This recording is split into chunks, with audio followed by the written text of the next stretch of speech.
Segala puji syukur kepada Allah Subhanahu wa taala. Yang saya hormati beliau Bunda Anik Al-Fatiroh selaku narasumber kita pada pagi hari ini. Dan yang saya hormati juga Bapak Ahmad Supianto selaku founder AHE. Dan yang kami sayangi, kami banggakan seluruh wali murid AHE yang hadir pada pagi hari ini di perwakilan dari seluruh Indonesia. Baik, terima kasih Pak Arif. Assalamualaikum warahmatullahi wabarakatuh. Yang kami hormati juga orang tua AHE yang keren-keren di seluruh Indonesia, teman-teman guru-guru hebat di unit-unit AHE di seluruh Indonesia. Pagi ini saya sangat berbahagia sekali dan puji syukur kita haturkan kehadirat Allah Subhanahu wa taala karena kita masih dipertemukan dalam keadaan sehat dan berbahagia. Yang pertama, perkenalkan saya adalah Rohmat Supianto, pendiri dari jaringan AHE sekaligus penyusun metode belajar baca AHE. Baiklah para orang tua yang kami hormati, yang pertama tentu kami mengucapkan terima kasih yang sebesar-besarnya kepada para orang tua yang telah merespon acara ini. Kami juga mengucapkan terima kasih kepada para wali murid AHE yang selama ini telah mempercayakan putra-putri tercintanya untuk belajar di AHE. Mungkin ada yang sedang mengambil program belajar baca AHE, mungkin ada yang sedang ambil program hitung ala sekolah, ada yang ambil program bahasa Inggris Let's Go, termasuk juga ada yang sedang mengambil program mengaji anak surga. Itu kepercayaan dari para orang tua merupakan kekuatan bagi kami, energi buat kami, supaya kami terus bisa memperbaiki diri kami para guru-guru di seluruh Indonesia. Mari kita saling mengikhlaskan, kami mohon maaf bila dalam pelayanan kami kepada para putra-putri Anda, putra-putri ibu semuanya, selama ini ada hal-hal yang kurang berkenan. Maaf, sekaligus kritik membangun dari para wali murid adalah energi positif buat kami. Terima kasih, selamat menikmati acara ini dan nantinya akan diisi oleh Bu Dani. Terima kasih Bu Dani sudah bergabung juga dan mohon berkenan berbagi insight-insight baru, berbagi pengalaman, berbagi ilmu kepada kami-kami, baik ini para guru maupun para wali murid AHE. Ya, Assalamualaikum. Oke, Bu Danik. Waalaikumsalam, Bu Danik. Ya, Bu Danik, kami persilakan untuk menyapa teman-teman peserta pada pagi hari ini, Bu Danik. Oke, baik. Assalamualaikum warahmatullahi wabarakatuh. Terima kasih. Waalaikumsalam. Arif dari AHE. Alhamdulillah, semoga pagi hari ini kita bisa sharing bareng, bisa saling menguatkan untuk mengelola diri, mengelola emosi kita sebagai orang tua sehingga menjadi sebuah pola yang baru, tidak meneruskan mata rantai yang tidak tepat pada pengasuhan sebelumnya, gitu. Sehat-sehat semua kawan-kawan ya. Sehat, Danik.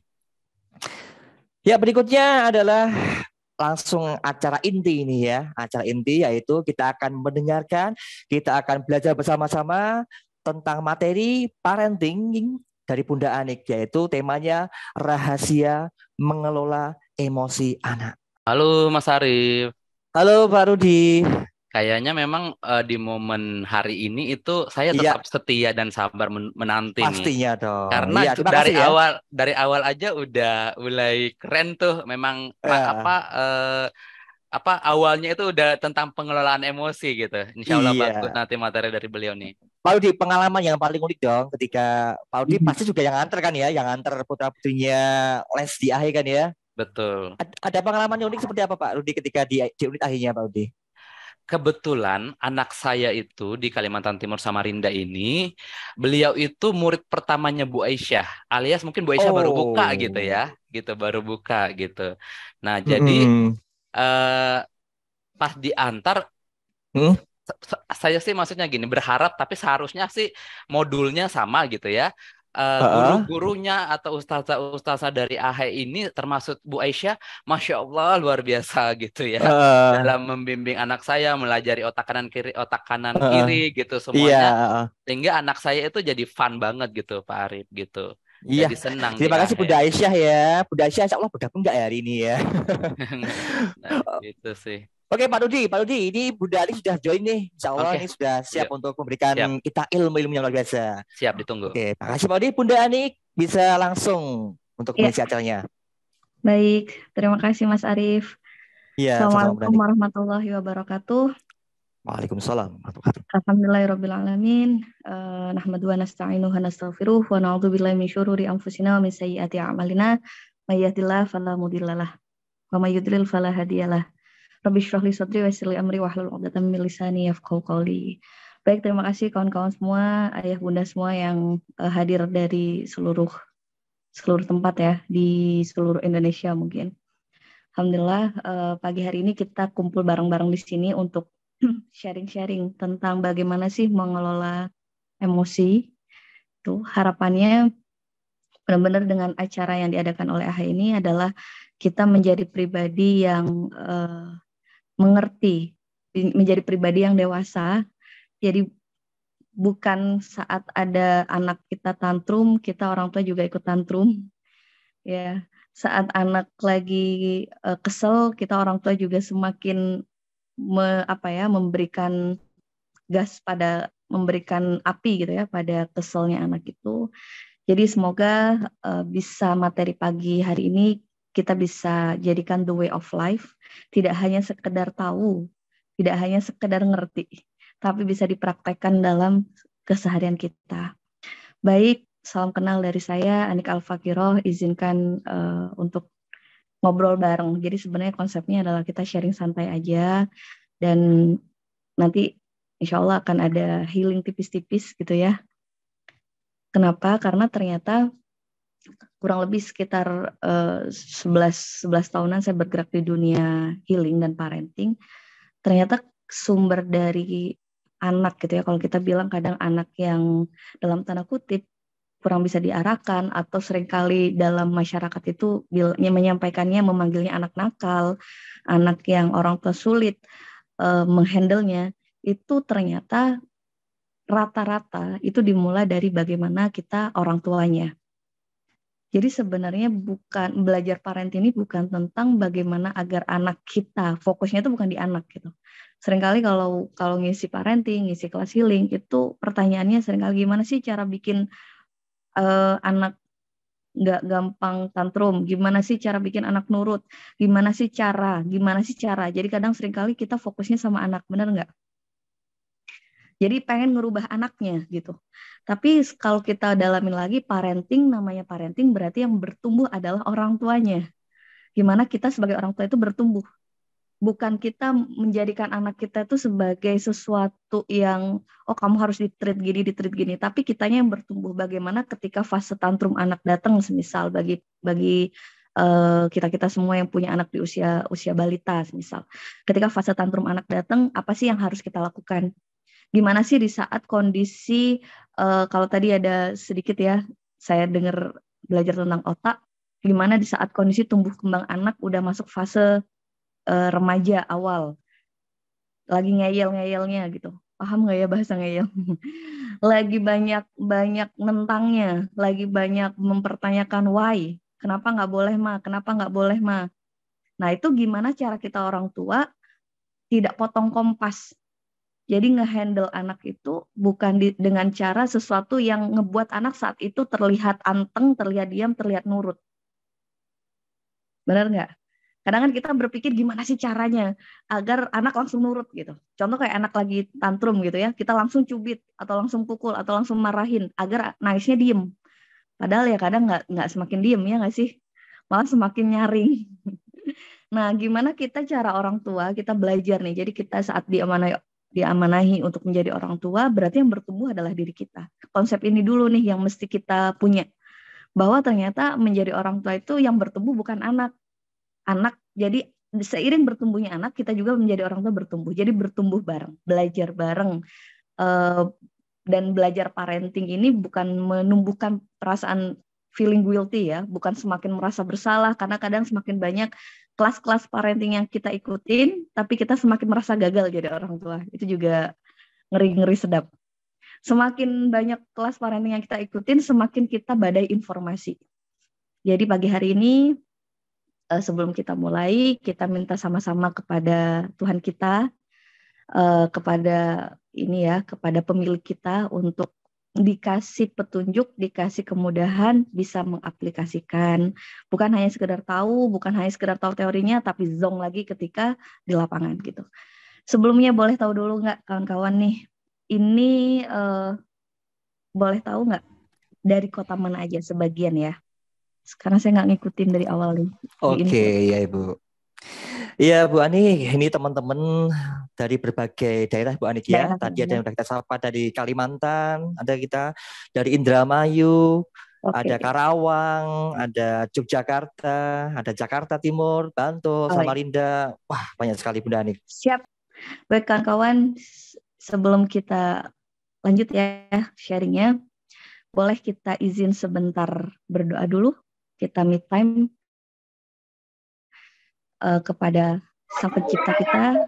Semoga Dia, Sang Pencipta kita, berkenan memberikan petunjuk buat kita, berkenan membukakan hati kita, melembutkan hati kita. Sekali lagi, apalah kita di dunia ini tanpa bimbingan dari Tuhan kita, termasuk bagaimana kita mengelola diri kita dan mengelola anak-anak kita nanti, mengelola emosi kita dan emosi anak-anak kita agar tidak terjadi trauma pengasuhan.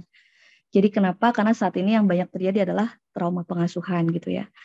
Bismillah, izin kawan-kawan ya, sebentar aja kita libatkan pencipta kita, libatkan Tuhan kita untuk memulai proses ini.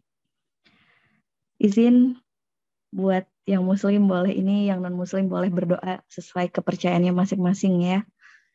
Bismillah, ala hadhihi niyah wa ala kulli niyatin sholihah, al-Fatihah.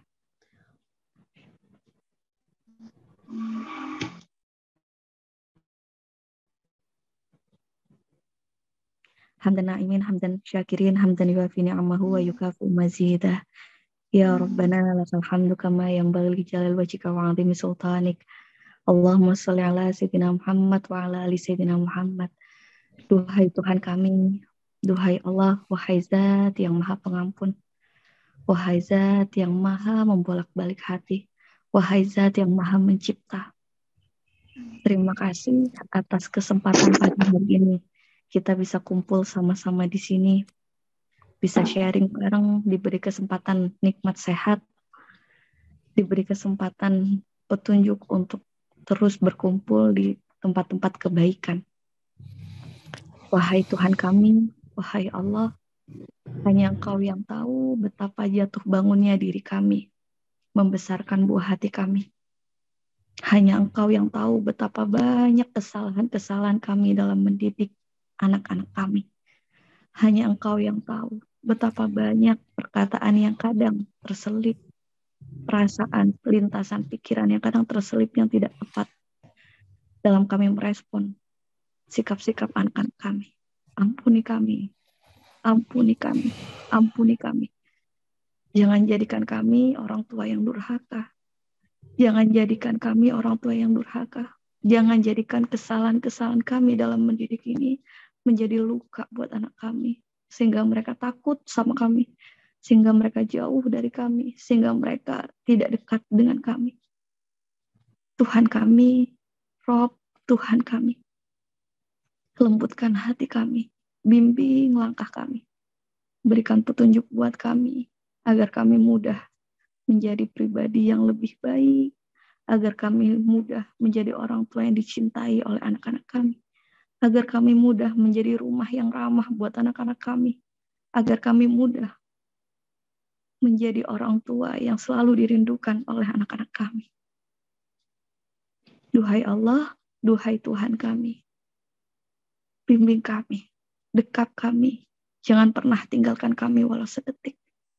Bantuin kami. Izinkan hari ini, pagi hari ini menjadi salah satu cara, salah satu wasilah untuk kami lebih dekat denganmu, untuk kami lebih banyak berserah kepadamu, untuk kami bisa lebih melibatkan Engkau dalam membimbing anak-anak kami. Terima kasih ya Allah. Rabbana atina fid dunya hasanah wa fil akhirati hasanah wa qina adzabannar. Al-Fatihah. A'udzubillahi minasyaitonir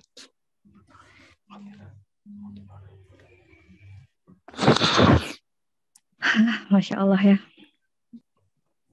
Kadang dalam perjalanannya gitu ya, tanpa sadar kita banyak melakukan kesalahan gitu, baik ucapan maupun perasaan maupun reaksi-reaksi gitu. Dan hari ini kita akan berlatih sama-sama memvalidasi, belajar tentang mengelola emosi diri kita sehingga kita bisa membantu anak-anak kita juga untuk bisa mengelola emosinya.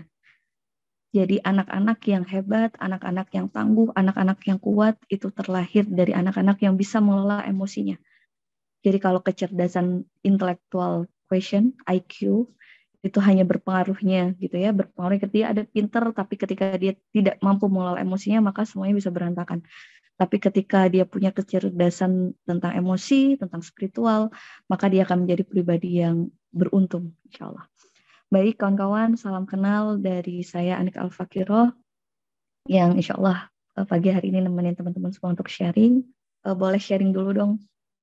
Kira-kira siapa nih di ruangan Zoom ini yang selama ini ngerasa sulit banget ngelola emosinya? Boleh komen di kolom chat. Di chat ya Bu ya. Iya, boleh sharing di kolom chat. Oke. Siapa yang kayaknya jatuh bangun gitu dengan emosinya? Emosi ini bukan hanya marah sebenarnya ya. Oke, ada cukup ini ya. Terus kira-kira menurut Anda, kira-kira Anda termasuk orang yang mudah merespon sesuatu itu dengan tenang atau dengan reaktif, gampang bereaksi terhadap sesuatu?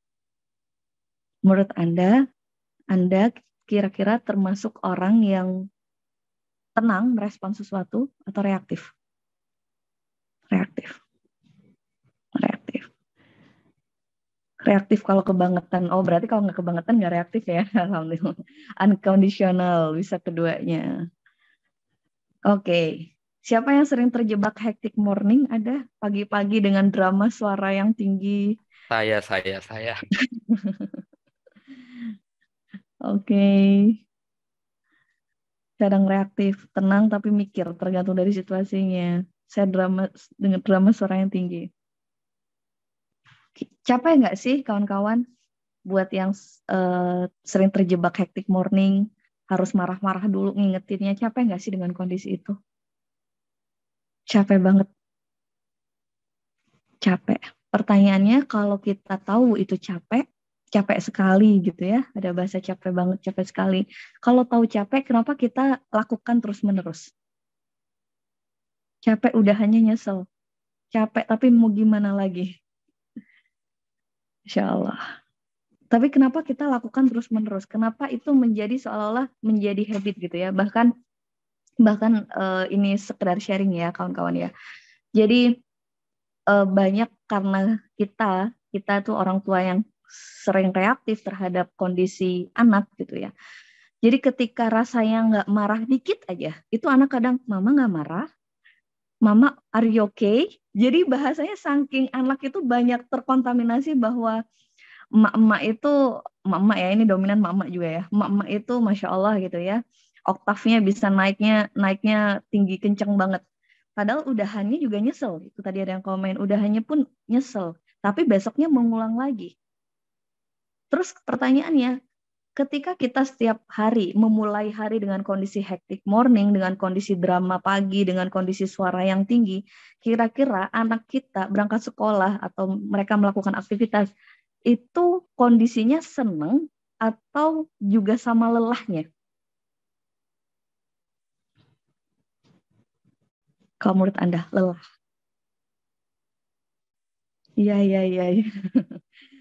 Ya, jadi wajar saja kadang anak-anak di sekolah itu kurang bisa belajar dengan fun gitu ya, karena dia dari rumah berangkatnya udah capek juga. Jadi bad mood. Kenapa? Karena udah tekanannya, bahasanya udah stres duluan gitu. Tahu nggak kawan-kawan? Marah 5 menit ini secara ilmu psikosomatis, marah 5 menit saja itu tubuh atau imunitas tubuh kita mengalami depresi selama kurang lebih 6 jam. Nggak kebayang tuh. Kalau kita marahnya 10 menit, kira-kira imunitas tubuh kita mengalami depresi selama 12 jam. Itu yang bikin kenapa kadang saat kita marah, capeknya luar biasa, kita mengalami bocor energi yang luar biasa, kita nggak ngapa-ngapain tapi berasa lelah banget. Dan itu yang bikin imunitas kita cepet drop, itu yang bikin kesehatan kita gitu ya gampang nurun, terus kemudian yang pengen awet muda gitu ya, anti agingnya nggak bekerja dengan maksimal, yang bikin badan itu kalau bahasa sekarang badan tuh gampang jompo. Usia berapa? Usia segini, usia masih muda, tapi kenapa badannya jompo gitu? Rasanya udah capek, nggak ngapa-ngapain capek gitu. Akhirnya tidak maksimal dalam menjalankan peran-peran kita, keseharian kita gitu ya, baik peran di kantor, di rumah, atau di tempat manapun. Marahnya 5 menit tapi gondoknya sehari. Nah itu yang mau sama-sama kita pelajari, gimana sih kita belajar nanti buang sampah pada tempatnya. Marah itu boleh nggak, Bun? Boleh. Jadi kalau tadi ada bahasa, kalau marah jurus ampuh terakhir. Tapi hati-hati kawan-kawan. Anak kita kalau terus-terusan dimarahin, pertama, dia akan nanti imun.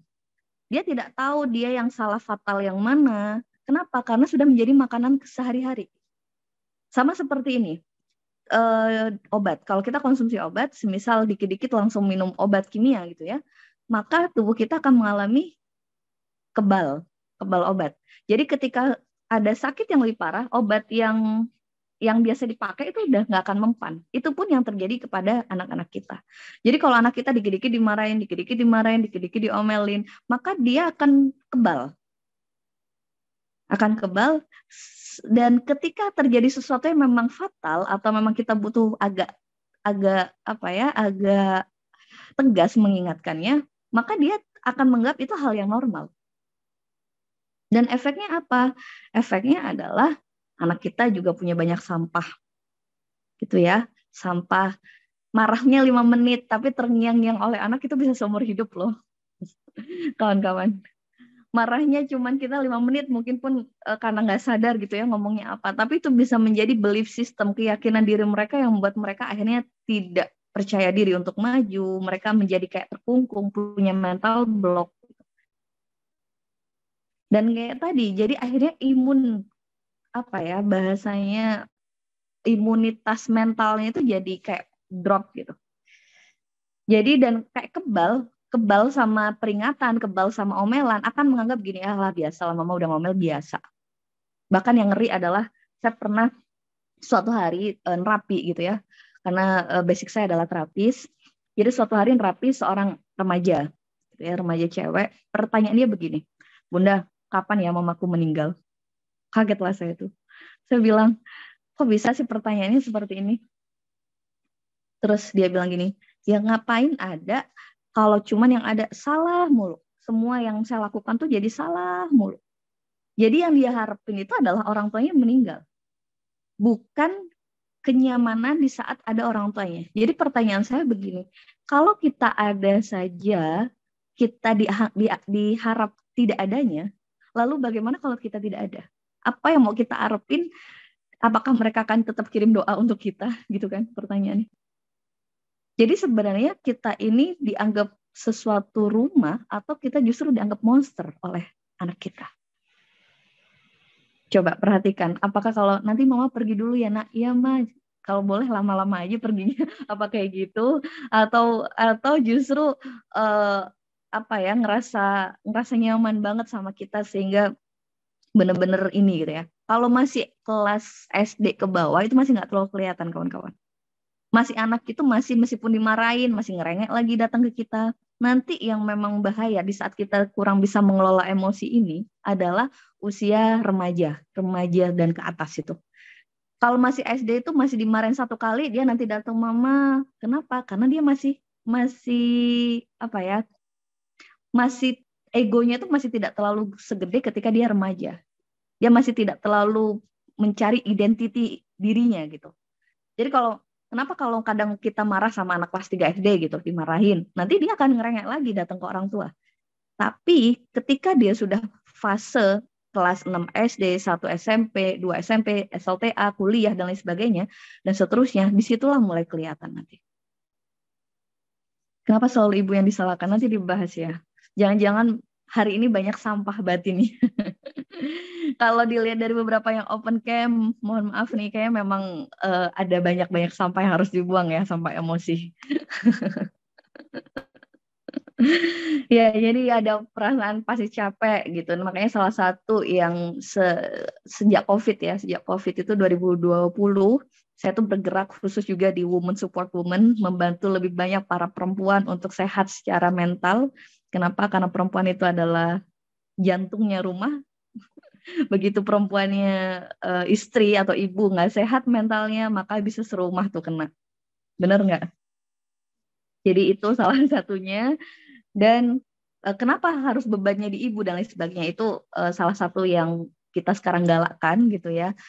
Women support women, perempuan saling mensupport perempuan, karena hanya perempuan yang tahu perempuan gitu Mas Arief. Hanya perempuan yang ngerti terserahnya perempuan. Ini dan hari ini banyak emak-emaknya nih. Banyak emak-emaknya nih ya. Jadi semoga bisa menjadi salah satu gitu untuk wadah untuk saling support gitu. Oke, jadi capek ya kawan-kawan ya. Kira capek untuk selama ini terlibat di hectic morning. Definisi emak yang kompleks ya.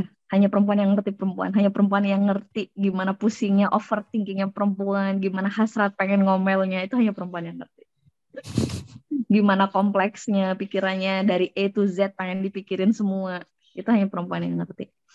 Ya, dan ternyata kalau perempuan secara mentalnya sehat, dia bisa mengelola emosinya dengan baik, maka dia akan bisa mendidik anak-anaknya untuk mengelola emosi dengan baik. Gitu. Ya, dan minoritas di bapak-bapaknya nih ya. Wah, ini kita jadi terdakwa nanti. Dan kalau perempuan bisa happy, bahasanya happy itu bukan berarti harus ketawa terus, harus senang terus gitu. Tapi saat perempuan tenang, maka dia bisa menjadi rumah yang ramah, yang nyaman juga buat para suami-suami gitu, buat para suami kita gitu ya bahasanya, buat para suaminya. Dan itu harapannya sih. Dan hari ini ya kita akan belajar pelan-pelan tentang emosi, tentang apa sih, tentang sampah-sampah yang ada di dalam diri kita. Menurut kawan-kawan semua, definisi emosi itu apa? Apakah emosi itu hanya marah ataukah gimana? Karena kan sering banget dengar bahasa, aduh mama tuh lagi emosi gitu. Jadi yang terdefinisi adalah emosi itu adalah hal yang marah gitu. Coba menurut Anda emosi itu apa? Tahu teorinya kadang kelepasan. Nah, ini kita gimana biar nggak lepas nanti ya. Praktek bareng-bareng. Emosi itu takut, senang, bahagia, kesel. Dan lagi, emosi itu apa menurut Anda? Marah, emosi perasaan hati. Jijik, kaget, malu. Oke. Ada lagi yang memberikan respon? Perasaan pada diri, kondisi hati yang tidak bisa terkendali, Masya Allah. Ini dari jawabannya kelihatan emang banyak sampah kayaknya teman-teman hari ini. Maksudnya memang butuh kayak dirilis nih, butuh rilis nih. Emosi luapan. Ya. Emosi adalah perasaan yang bisa diekspresikan atau diaplikasikan dalam tindakan. Marah atau kecewa karena nggak sesuai harapan. Perasaan yang bisa menyentuh perasaan anak atau orang lain. Reaksi mental terhadap lingkungan. Oke, terima kasih responnya. Perasaan negatif. Emosi itu nggak selalu marah ya. Kita inikan dulu ya. Jadi emosi itu adalah pola reaksi. Emosi itu adalah suatu reaksi dari kejadian yang mana emosi ini dilandasi oleh banyak hal, baik dari jadi dia melibatkan pengalaman masa lalu, perilaku, dan kondisi psikologis pada saat itu. Jadi emosi itu adalah sebuah reaksi kita terhadap suatu kejadian, yang mana reaksi ini dipengaruhi oleh beberapa hal. Salah satunya adalah kondisi psikologis, misal. Kondisi psikologis kita, kondisi fisik, mungkin waktu itu lagi capek, makanya gampang tinggi nadanya, misal seperti itu. Atau pengalaman-pengalaman yang ada di dalam perjalanan hidup kita. Orang itu bereaksi sesuai pengalamannya. Jadi, contoh, waktu itu saya pernah ngisi kelas offline di Medan. Saya dari Jawa. Ya, dari Jawa, orang yang terbiasa ketika dengar nada tinggi itu adalah artinya marah. Tapi ternyata itu tidak berlaku di Medan. Begitu saya nyampe Medan, suaranya tuh saya bilang itu berantem. Terus teman-teman bilang, enggak Bunda, emang di sini nadanya kayak gini gitu. Bahkan ketika saya ngisi di Medan, di Pematang Siantar, pokoknya daerah-daerah Sumatera situ, sering banyak request dari audien itu, Bunda Anik boleh nggak volume suaranya dinaikin? Saya bilang, oh ya kenapa? Ya karena halus banget, jadi kayak ngantuk katanya. Nah, pertanyaannya, ketika saya mendengar suara keras seperti itu, mengasumsikan itu marah, kenapa? Karena ada landasan, ada pengalaman atau ada sebuah pengalaman di perjalanan hidup saya yang mengatakan kalau marah itu, kalau nada tinggi itu adalah reaksi dari orang marah.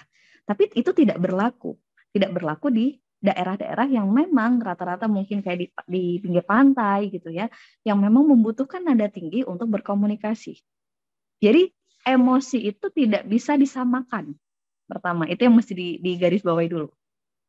Ya, agar kita juga tidak mudah menghakimi orang lain untuk merespon kejadian yang kita laluin gitu. Kamu harusnya seperti ini gitu. Tidak memaksakan reaksi orang lain harus sama dengan kita. Gitu. Jadi emosi itu apa? Emosi itu adalah respon. Gitu. Jadi reaksi emosi itu adalah respon. Respon itu berupa gimana? Berupa banyak hal. Jadi tidak hanya hal-hal yang dianggap nggak nyaman atau sering kita bilang hal-hal yang dianggap negatif. Respon itu bisa banyak, bisa seneng, bisa sedih, bisa marah, bisa kecewa, bisa jijik, bisa takut. Itu semua adalah respon. Respon yang bergantung atas kondisi psikologis atau fisik kita saat itu dan beberapa pengalaman yang kita bawa pada sebelumnya. Itu makanya kita tidak bisa menyamaratakan. Jadi kalau ada orang nih kita bilang, kamu harusnya marah, digituin. Tapi buat orang lain, it's okay, I'm fine. Sering nggak kayak gitu? Dan ketika kita tidak pandai mengelola emosi, termasuk kita tidak pandai mengelola bahwa cerita orang lain bukan cerita diri kita, maka kita akan mudah terseret oleh trauma-trauma yang dirasakan orang lain, dan itu kita bereaksi atas itu. Maksudnya gimana? Pelan-pelan ya. Maksudnya gini, tipikal orang Indonesia adalah gampang sekali reaktif terhadap kejadian orang lain. Itu tipikal masyarakat kita. Jadi semisal beberapa waktu yang lalu ada film yang sempat viral, Layangan Putus. Mungkin beberapa ngelihat, atau gosip tentang artis yang di KDRT. Iya gitu ya. Itu betapa banyak akhirnya masyarakat kita ikut bereaksi atas itu. Ikut menjadi reaktif, ikut menghakimi, terus kemudian menjadi trauma juga. Itu lucunya masyarakat kita. Jadi trauma atas kejadian orang lain. Jadi salah satu kemarin banyak kasus yang saya handle adalah banyak rumah tangga yang sejak kayak film Layangan Putus itu naik gitu ya. Banyak rumah tangga yang jadi ribut, gampang ribut, karena istrinya berasumsi bahwa suaminya juga melakukan perselingkuhan. Jadi kayak suami apa dikit tuh jangan-jangan kayak Mas Aris gitu. Itu yang Masya Allah tuh, kurang kemampuan kita mengelola emosi kita. bahasanya terseret arus pikiran dan perasaan kita. Bahkan saya baca sebuah ini ya berita, Reza Rahadian waktu ke Bali waktu itu, ke Bali kawan-kawan, dan itu digebokin sama emak-emak. Dasar Mas Aris gitu. Itu lucu sekali gitu. Itu fenomena yang terjadi sama kita. Nah, itu yang bikin karena kita kadang kurang bisa mengelola emosi dengan baik, kita pun akhirnya menularkan emosi itu, memaksa orang lain memvalidasi emosi kita. Itu ya, ketidakdewasaan kita dalam mengelola emosi. Dan ini ternyata kunci banget. Kenapa? Karena respon pertama yang kita berikan di saat ada suatu kejadian. Jadi kalau kita berharap, Bun, kenapa anak saya kok gampang marah? Pertanyaan besarnya, kita orang tua reaktif nggak? Bun, anak saya kalau dikasih tahu tuh ngegas mulu. Pertanyaannya, kita ngasih taunya ngegas nggak? Gitu kan?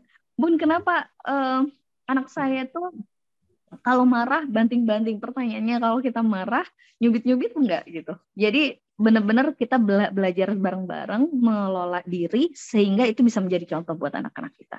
Jadi nggak perlu udah mikirin anak dulu, nggak perlu gimana cara anak saya nggak marah, gimana itu nanti efek aja, feedback cerminan dari apa yang kita udah upayakan. Jadi yang penting sekarang adalah bagaimana kita menjadi pribadi yang dewasa yang bisa dalam tanda kutip ketika kita marah, kesel, sebel, kita bisa membuang sampah pada tempatnya.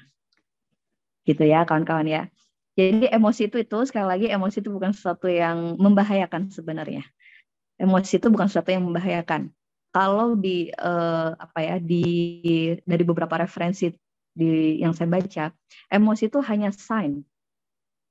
Sign itu tanda untuk ngasih tahu ketika emosi positif dirasakan, seneng gitu, happy gitu ya, yang dirasain, maka itu benar gitu, itu oke.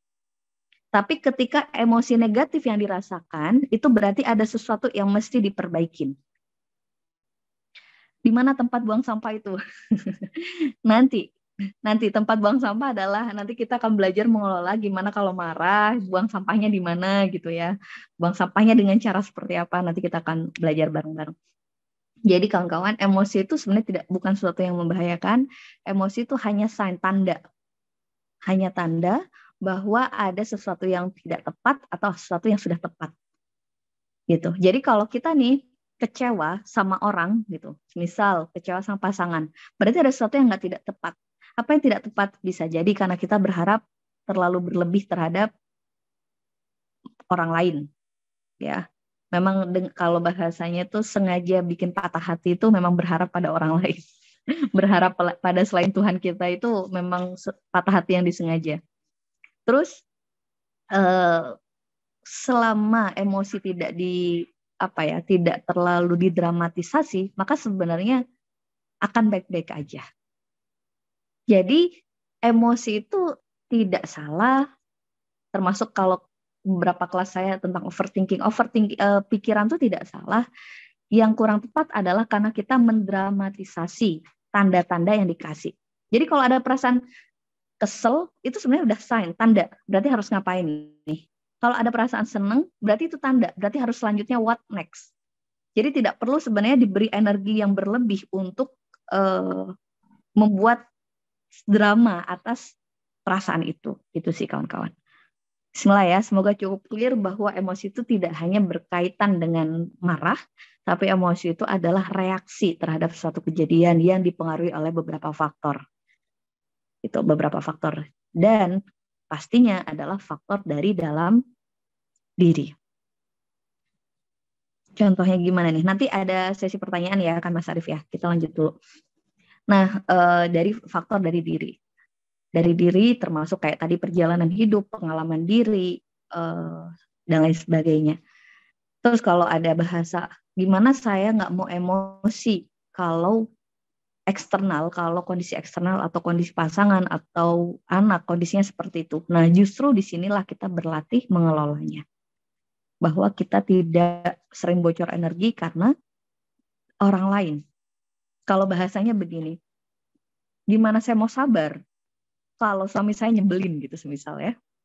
Gimana saya mau sabar kalau anak saya nyebelin terus? Pertanyaannya, gimana mau berlatih sabar kalau kondisi di luar kita selalu sesuai yang kita inginkan? gitu. Ya, justru kita berlatih gimana mengelola perasaan atau emosi yang hadir di dalam diri kita ketika pertama ketika senang atau ketika tidak sesuai ekspektasi kita. Tujuan spesifik emosi. Jadi emosi itu punya tujuan spesifik, bukan hanya semakin membuat kita semakin bocor energi gitu ya. Karena di awal itu emosi dan pikiran itu saling berkaitan. Jadi kalau kita bilang saya punya luka batin, punya trauma pengasuhan atau punya trauma apapun itu dimula pertama itu memang dari perasaan, dari emosi atau cara merespon sesuatunya itu dan pikiran. Jadi sebenarnya kondisi-kondisi trauma itu hanya ada di toxic mind.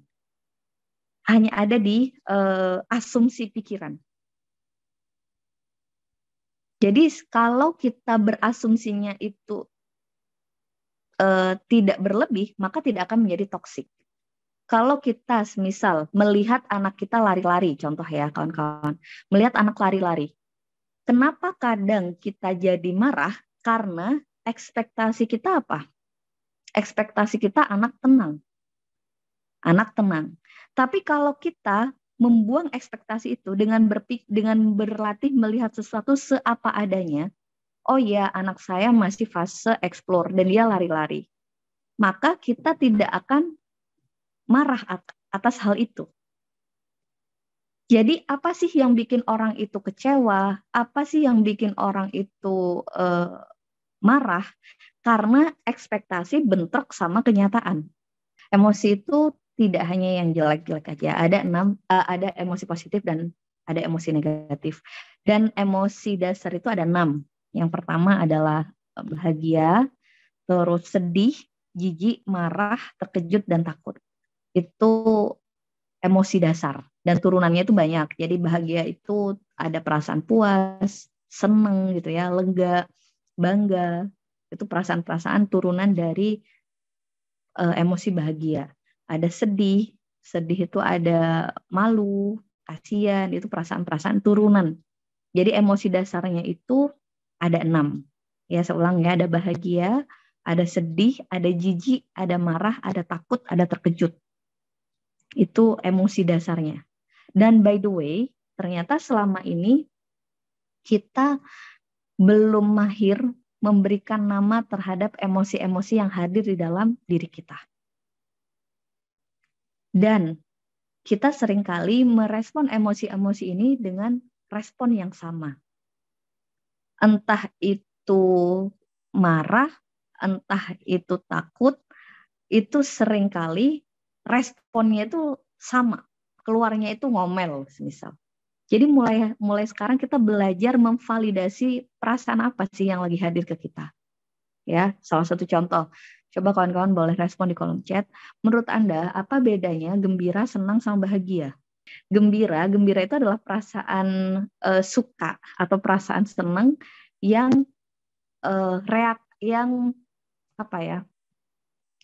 yang tergambar dari perilaku. Jadi perasaan suka yang diekspresikan. Nah, itu bahasanya. Perasaan suka atau senang yang diekspresikan dan biasanya terjadinya at the moment, hanya pada saat itu. Itu gembira. Jadi kalau nanti lebaran, misal kumpul bareng, ketawa-ketawa, makan-makan bareng, rujakan, ketawa-ketawanya itu adalah perasaan gembira. Ketika anak Anda pengen banget mainan mobil-mobilan, terus Anda belikan, dia dapat pertama, makasih mama, teriak-teriak kayak gitu, loncat-loncat, itu namanya gembira. Penting untuk kita langsung memvalidasi perasaan itu pada anak. Kakak gembira, kakak seneng gitu. Nah, seringkali selama ini kan kita memvalidasi emosi itu hanya ketika marah. Itu pun dengan kata emosional. Mama tuh lagi emosi, nak. Akhirnya kita jadi gagap dengan banyaknya perasaan yang hadir di dalam diri kita.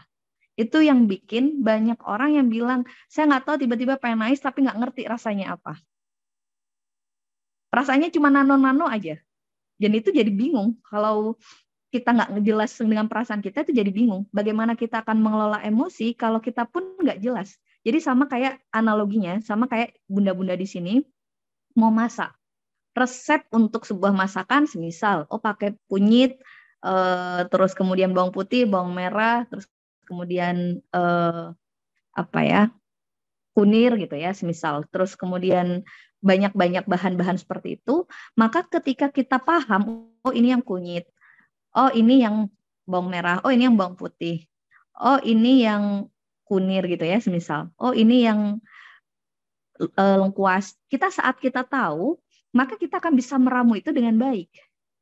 Berbeda saat kita nggak paham yang mana yang kunyit, yang mana bawang putih, kita cemplungin semua, maka nano-nano. Itu yang terjadi kenapa banyak dari diri kita gitu ya, yang kadang nggak jelas maunya apa, yang nggak jelas perasaannya apa, yang nggak jelas marahnya kenapa, yang nggak jelas nangisnya sebab apa.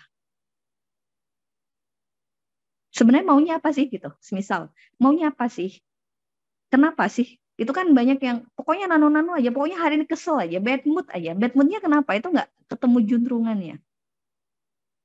Jadi penting untuk kita berlatih nanti memvalidasi. Nanti akan dibahas di materi untuk lebih dalamnya ya, memvalidasi perasaan yang hadir.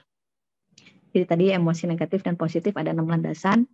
Nah, yang terekam saat kita memberikan nasihat kita itu bukan nasihatnya sebenarnya, tapi emosi yang menyertai di setiap kata. Catatan saya sudah 26, Pak Arif.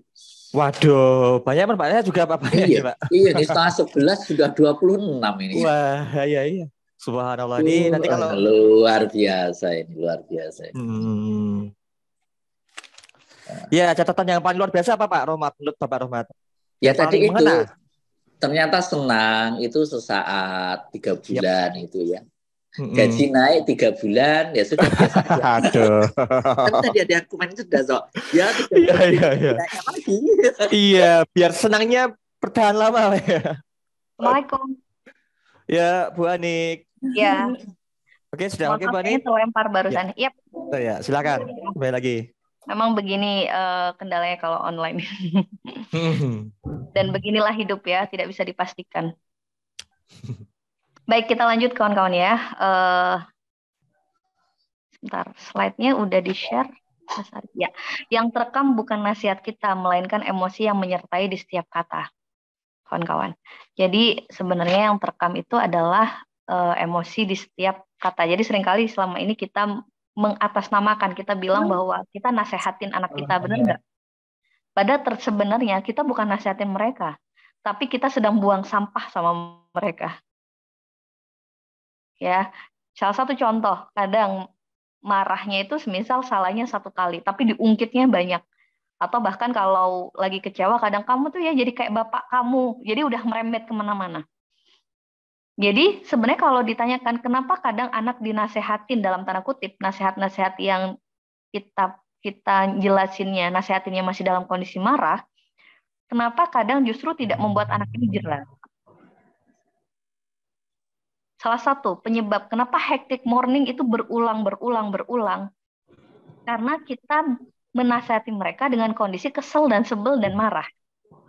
Jadi anak itu lupa dengan apa yang disampaikan orang tuanya, dengan kata-katanya itu nggak inget, menguap dia. Tapi yang terekam di dalam benaknya adalah saya dimarahin. Emosinya yang tersampaikan dulu. Even kita nasehatinnya memilih kata udah sehalus mungkin, tapi kalau di dalam batin kita ada muatan marahnya masih yang belum keluar atau masih terpendam, maka yang akan disampaikan atau diterima oleh orang lain tetap marahnya itu. Pernah nggak kawan-kawan ngobrol sama orang, pernah nggak orangnya udah nata omongan itu udah bagus gitu ya, kata-katanya udah pemilihannya, diksinya udah bener gitu, udah bagus, udah ini, tapi kita tetap bisa ngerasa, oh orang ini kayaknya nggak welcome, oh orang ini kayaknya marah, itu bisa kerasa. Jadi sebenarnya kalau kita bilang, mama ini nasehatin kamu, pertanyaan yang harus jadi renungan buat kita, itu ngenasehatin atau kita sedang buang sampah. Jadi tidak berubah. Jadi tidak akan ada perubahan dari proses menasihati dengan kondisi marah. Lalu gimana Bun? Berarti nggak boleh dinasihatin dong? Wajib menasihati. Tapi yang mesti kita clearkan dulu adalah kondisi batin kita saat ingin menyampaikan nasihat itu. Makanya kita nanti tadi ya saya sampaikan kita belajar buang sampah pada tempatnya. Jangan buang sampah di muka anak.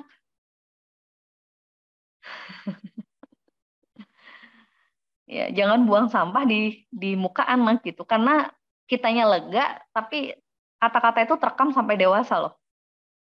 Dan bukankah inner child, luka pengasuhan, traumatik waktu zaman kecil, itu dimulai dari proses yang seperti ini. Salah satu, kadang orang tuanya mukul, tapi mukul dengan kondisi sayang, sama kondisi marah itu hasilnya berbeda. Jadi saya melakukan survei gitu ya dan perbandingan terhadap kasus-kasus yang saya handle. Jadi ada seorang orang tua gitu ya yang dulu pernah dipukul juga sama ayahnya.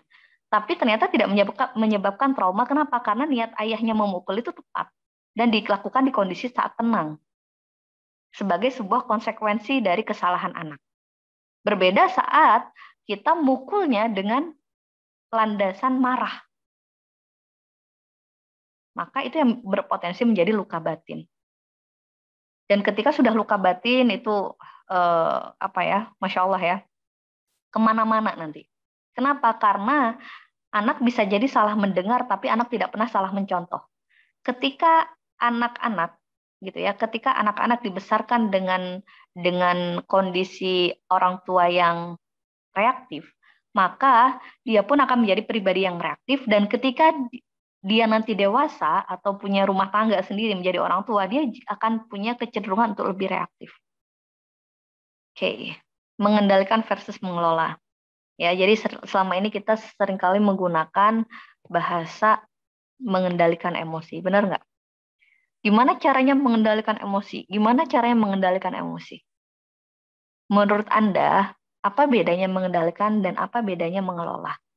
Mengendalikan emosi sama mengelola emosi. Menurut Anda apa bedanya? Mengendalikan menahan, good.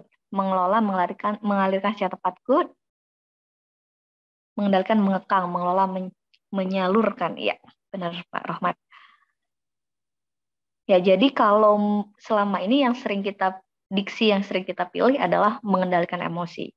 Padahal mengendalikan itu menurut saya pribadi dan beberapa referensi itu kurang tepat gitu. Yang ada memang akhirnya kena ke psikis, kena ke fisik kita, atau kalau enggak suatu saat menjadi bom waktu. Pernah nggak ngelihat orang yang tampaknya tenang, tampaknya sabar gitu, tapi ketika sudah pada titiknya, akhirnya mengungkit semuanya, terus bilang aku udah capek dengan semuanya, aku udah capek dengan kejadian ini. Jadi ternyata selama ini bukan sabar, tapi hanya menahan. Oke, nah ini caranya kawan-kawan untuk membuang sampah atau mengelola emosi dengan tepat. Boleh diklik-klik-klik. Ya. Oke, terima kasih. Yang pertama adalah menyadari. Jadi, cara pertama untuk membuang sampah pada tempatnya adalah menyadari. Perasaan apa yang lagi hadir, emosi apa yang lagi mampir. Itu yang penting, komponen penting, paling penting untuk belajar aware, belajar sadar. Saya ini lagi kenapa? Saya ini lagi marah atau kesel atau sebel. Atau saya hanya sedang kecewa atau saya sedang capek. Itu penting. Menyadari perasaan apa yang lagi mampir. Jadi ibaratkan ini kawan-kawan, tidak mungkin kalau kita nih misal lagi nge-mall, ya, lagi jalan-jalan di mall terus kita lagi perut kita lagi nggak enak, pengen BAB gitu ya, pengen buang air, pengen ke kamar mandi. Tidak mungkin kita langsung jongkok di tempat kita berdiri. Kan logikanya kayak gitu kan? Logikanya seperti itu. Lagi pengen pipis, lagi milih-milih baju, tiba-tiba kebelet pipis. Nggak mungkin kita langsung jongkok di situ dan pipis di situ. Pasti kita akan nyari tempat, pasti kita akan nyari toilet untuk buang hajat kita di situ. Begitupun sampah emosi. Kalau kita lagi kesel, tidak etis rasanya kita langsung buang keselnya di saat itu. Mesti kita cari tempat aman dulu untuk menuntaskan rasa kesel itu. Oke, semoga dipahamin. Jadi kalau misal nih, lagi kesel sama anak, nggak etis rasanya kita langsung buang sampah atau buang keselnya ke anak saat itu. Tenang dulu. Lalu setelah tenang gimana? Cari tempat yang aman. Kemana? Boleh ke kamar mandi, boleh ke kamar pribadi. Pokoknya tempat yang privasi yang hanya ada diri Anda. Sama halnya ketika Anda membuang sampah fisik Anda tidak mungkin melakukan itu di depan umum. Dan berarti Anda juga melakukan proses pembuangan sampah batin ini juga di tempat yang cukup privasi. Boleh silakan masuk kamar mandi. Lalu apa yang harus dilakukan? Apa yang harus dilakukan? Sadarin apa yang lagi dirasain. Oh, lagi kesel nih. Sadarin keselnya. Oke, nanti kita praktek ya kawan-kawan. Sadarin keselnya, terus kenalin. Oh, ini kesel nih, badannya lagi kayak gini kesel nih. Oh, saya lagi kesel. Terus namakan, ya Allah, saya lagi kesel nih. Lalu menerima perasaan kesel yang hadir itu dan memberikan ruang terhadap perasaan yang kesel itu. Jadi kalau lagi kesel pengennya apa? Pengennya hasratnya pengen ngomel, maka boleh ngomel sepuasnya, kawan-kawan. Tapi ingat, ngomelnya di tempat privasi. Terus ngomel ke siapa, Bun? Ya ngomel aja di kamar mandi. Oke. Ngomel aja di kamar mandi. Bun, nggak sah kalau ngomel-ngomel itu nggak ngelihat orangnya. Ambil fotonya lalu lihat kemudian ngomel. Sampai hasrat ngomelnya itu udah keluar, sampahnya udah keluar, Anda sudah jauh lebih tenang, maka disitulah baru Anda boleh menasehati. Bun pengen nangis, boleh nangis sepuasnya, tapi ingat di tempat privasi. Kalau nangis di depan anak hanya sekedar nangis atau pasangan, boleh, nggak apa-apa. Sampaikan aja saya sedang buang sampah. Hindari menahan nangis. Ini seringkali kadang orang itu pengen tampak kuat, maka dia menahan nangis. Padahal nangisnya, keluarnya air mata orang yang sedang sedih, itu adalah proses detoksifikasi yang diciptakan secara alamiah oleh pencipta kita. Jadi kalau mau nangis, hindari nahan sambil I'm okay. Itu hindarin kayak gitu. Kalau mau nangis, kalau misal di depan umum nggak nyaman, maka izinnya sebentar, kemudian nangis aja. Bun, kalau sebel sama anak pengen nyubit, sadarin dulu tangannya nih, oh ini kayak pengen nyubit nih. Kemudian, nak bentar ya, mama lagi mau buang sampah. Bentar ya, mama lagi butuh tenang sendiri dulu. Kakak main dulu, nanti kalau udah tenang mama ketemu mama. Jadi silakan ke kamar mandi atau ke kamar, kemudian kunci pintunya, kemudian ambil bantal, kemudian cubit aja bantal itu. Kenapa? Karena hanya butuh mengeluarkan sampahnya. Kalau udah keluar, maka hasrat nyubitnya itu udah nggak akan ke anak. Oke. Kenapa? Karena udah keluar, kan butuh kayak gini. Rata-rata orang yang nyubit atau mukul biasanya waktu kecilnya sering dipukul dan sering dicubit. Hanya butuh dikeluarkan aja gitu. Jadi itu sebenarnya proses bagaimana cara membuang sampah di tempat yang tepat. Pastikan privasi. Gimana cara tahu? Kenalin ini lagi perasaan apa nih? Perasaan apa yang hadir? Kenalin dulu nih, sadarin. Oh, saya lagi marah nih. Oh, saya lagi kesel nih. Terus menamakan, oh ini perasaan kesel nih. Dan menerima dan memberi ruang. Tapi kalau mau dirangkum itu sadarin, kemudian dinamakan perasaannya, kemudian kasih ruang. Itu intinya kalau mau dibuat simple 3. Sadarin saya lagi kenapa nih. Oh, saya lagi nggak baik-baik aja. Oh, saya kesel, marah. Itu langsung dikasih nama. Oh, enggak, saya bukan marah. Saya cuma kecewa. Oh, saya cuma sebel. Kemudian dikasih ruang. Oh, saya lagi sebel nih. Pengennya apa nih? Oh, pengennya ngomel aja. Oh, pengennya mukul. Ambil bantal, pukul. Oke. Terus kemudian kalau sudah tenang, sudah keluar semua sampahnya, baru tenangkan diri. Baru kalau butuh ngomong, butuh tabayun, butuh mengkomunikasikan, butuh nasehatin, baru boleh dilakukan setelah itu. Oke, sudah mulai ada gambaran. Oke, jadi karena kenapa kawan-kawan? Dengan kita menyadari apa yang kita sedang rasakan, itu aja akan membantu proses healing. Saya salah satu contoh, ini cerita saya ya, cerita saya pribadi. Dan biasanya saya sering sampaikan di kelas karena ini salah satu proses regulasi emosi yang lumayan nggak mudah buat saya waktu itu. Jadi ceritanya ada salah satu anak saya itu aktif banget. emang voice, aktif banget, kinestetik banget. Kalau bahasa Steven tuh anak sensing yang memang geraknya banyak. Kemudian dia lompat sana, lompat sini, lompat sana. Tiba-tiba ada laptop di atas kasur, dia main lompat dan dia ngedudukin laptop. Renak gitu bunyinya. Aduh, potek hati saya tuh. Kenapa? Karena 2 hari atau 3 hari setelah itu saya harus ngisi kelas dan zaman itu tidak punya backup materi. Maksudnya memang hanya ada di laptop materinya. Kalau mau ngikutin marahnya, pasti akan langsung bereaksi saat itu. Tapi saya tenang dulu, meskipun udah rasanya pengen ngomel, pengen ngapain gitu ya. Saya tenang dulu, cuman yang saya sadarin waktu itu, kalau saya marah sekarang, laptopnya pun tidak akan kembali. Yang ada adalah saya hanya akan menanamkan luka buat dia, karena saya bisa jadi tidak kontrol dengan apa yang saya sampaikan. Jadi saya langsung bilang, Mas, silahkan main dulu di luar, Bunda butuh waktu.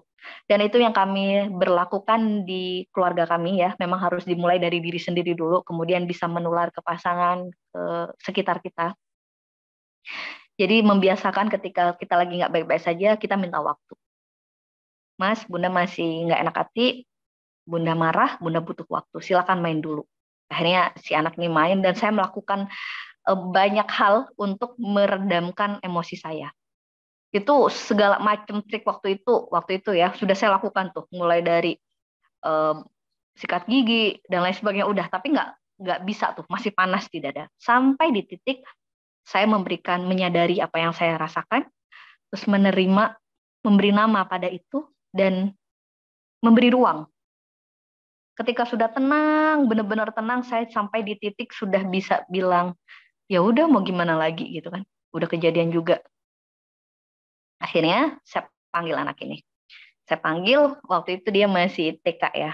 Saya panggil, saya bilang, Mas tahu nggak dipanggil kenapa? Dia udah kayak merasa bersalah gitu. Iya Bunda, masalah merusakin laptop Bunda gitu. Oke. Pertanyaan saya waktu itu, Mas sengaja nggak ngelakuin itu? Terus anak ini begini, ngangguk gini. Ngangguk gitu ya. Wah, itu rasanya pengen ngomel lagi gitu. Tapi saya langsung sadar, oh ini masih bocah, masih anak-anak yang mungkin tidak tahu definisi sengaja.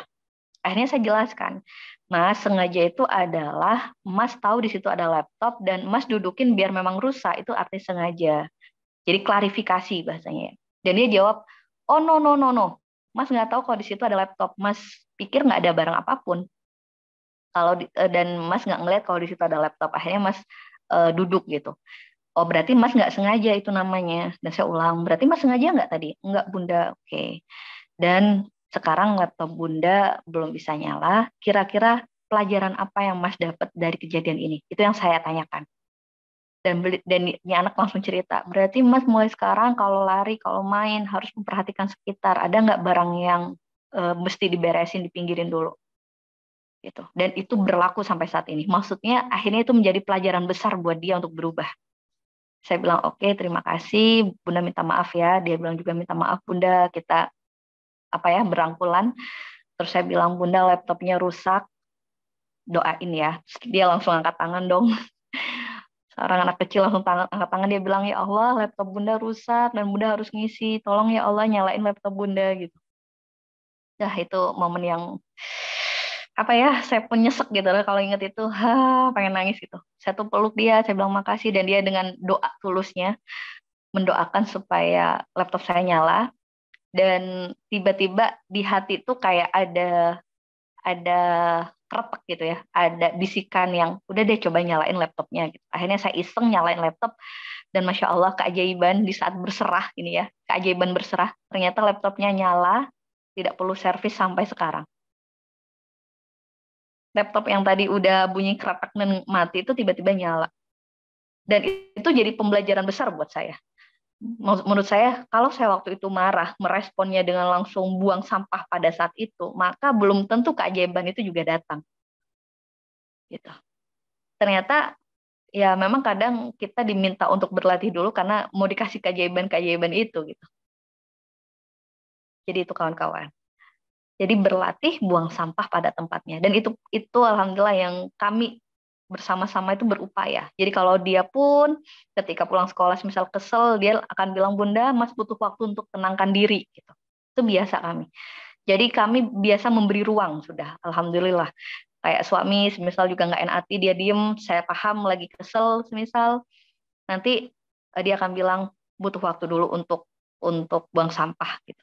Jadi akhirnya ngasih ruang gitu. Nanti kalau udah selesai, beliau pun akan menyampaikan gitu kayak maaf ya tadi begini begini begini gitu. Tadi buang sampah aja nih ya, buang sampah aja. Nah kalau udah bilang buang sampah berarti nggak perlu direspon berlebih gitu. Cuman hanya ingin mengeluarkan gitu.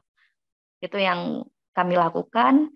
Yang kami pun, saya pribadi pun praktek gitu ya, jatuh bangun untuk praktek seperti ini. Yang jelas ketika sedang kenapa-napa, ketika ada sesuatu yang nggak nyaman, pastikan validasi dulu. Ini lagi kenapa nih? Jangan-jangan sebenarnya kita capek fisik, tapi kita meresponnya berlebihan sehingga kita marah dengan sesuatu yang tidak tepat. Kadang cuman capek atau hormonal ya. Kalau perempuan tuh, mak-mak tuh hormonal. Tapi efek kita tidak sadar bahwa kita hormonal, kita bisa buang sampah sembarangan. Bisa menyakiti orang lain dengan perkataan kita, dengan sikap kita. Oke, dan kita akan praktek ya kawan-kawan ya. Bismillah. Kita akan praktek menamakan atau menyadari. Ini ya, ini saya baca ada yang komen baca astagfirullah dengan nada tinggi. Ini juga kadang ya, kadang kita beristighfar justru bukan untuk mengingat dosa kita atau meminta ampun, tapi untuk memaki tanpa sadar. Kalau anak ngapain astagfirullah gitu kan, sambil marah-marah, sambil nadanya tinggi. Jadi dipakainya itu untuk mengumpat sebenarnya, tapi menggunakan astagfirullah itu kan nggak pas kayaknya ya. Insya Allah. Oke, oke kawan-kawan ya, Bismillah. Dan kalau berlatih praktek ini terus di materi tentang mengelola emosi ini, insya Allah kita pun akan menjadi orang yang jauh lebih sehat mentalnya. Bukan orang yang sehat mental itu bukan orang yang berarti happy terus. Tapi di saat kondisi nggak baik, kondisi kesel, nggak nyaman, dia bisa meregulasi dengan tepat. Dan ini bisa jadi cikal bakal untuk enak, hidup tuh enak gitu. Terus secara fisik juga jadi produktif gitu, jadi bersemangat. Dan bisa menjadi menjadi healing buat trauma-trauma yang udah berlalu. Oke. Bismillah, kita praktek ya. Praktek pelan-pelan banget. Kalau memang ada reaksi yang dirasain, semisal pengen nangis, izinkan untuk nangis. Oke. Hindari menahan apapun. Berlatih jujur sama diri sendiri. Jadi kalau di praktek ini tiba-tiba ke-trigger, kasih ruang. Kuncinya adalah sadarin, terima, kasih ruang. Ya, sadarin perasaan apa yang hadir, kemudian terima apapun reaksi yang ingin diberikan. Kalau mau nangis, kalau butuh teriak gimana, Bun? Ambil bantal. Ambil bantal, kemudian teriakin, tutupin. Kalau saya menyarankan buat yang kadang butuh teriak itu ke kamar mandi, nyalain keran yang nyaring, kemudian boleh teriak atau ambil bantal, ditutup sama bantal.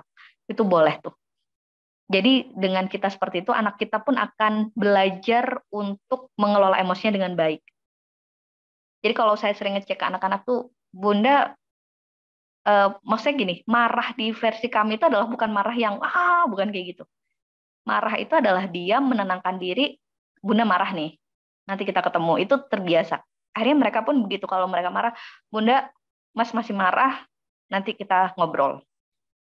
Jadi bahasanya marah dengan cara yang lebih dewasa, bukan dengan cara tantrum. Kenapa? Karena saat anak kita pun di-pressure, ditekan, misal dia sedih, kesel, marah, dan kita tekan agar mereka selalu happy, bahayanya adalah ketika nanti semakin besar menjadi pribadi yang gampang rapuh. Karena hidup itu silih berganti ceritanya. Ada fase di mana sakit, sedih, kecewa, itu mesti dijalanin. Jadi keterampilan kita mengelola emosi ini adalah keterampilan kita merangkul semua perasaan yang hadir di dalam hidup kita. Jadi biar kita itu nggak banyak suudoni ya bahasanya sama Allah. Lebih mudah nerima, ridho terhadap cerita hidup kita gitu. Yang kadang nyenengin buat ego, kadang enggak gitu. Kadang pun ada air mata, yang ada nangis. Itu biar nyaman. Tidak harus fase-fase emosi positif yang kita terima terus. Yang harus ditampilkan, harus seneng terus, nggak kayak gitu. Oke, bismillah, boleh dibuka catatannya. Kayaknya diminta bawa alat tulis ya sama panitia. Bismillah. Ingat kawan-kawan, sadar, terima ya. Sadarin apa perasaannya, kemudian terima apa yang dirasain. Ini salah satu proses rilis, proses buang sampah. Kita akan praktek sama-sama. Bismillah, sekarang ditulis poin pertama. Tulis panggilan Anda menyebut ibu Anda. Mungkin bunda, mama, umi, mama, siapapun Anda menyebutnya.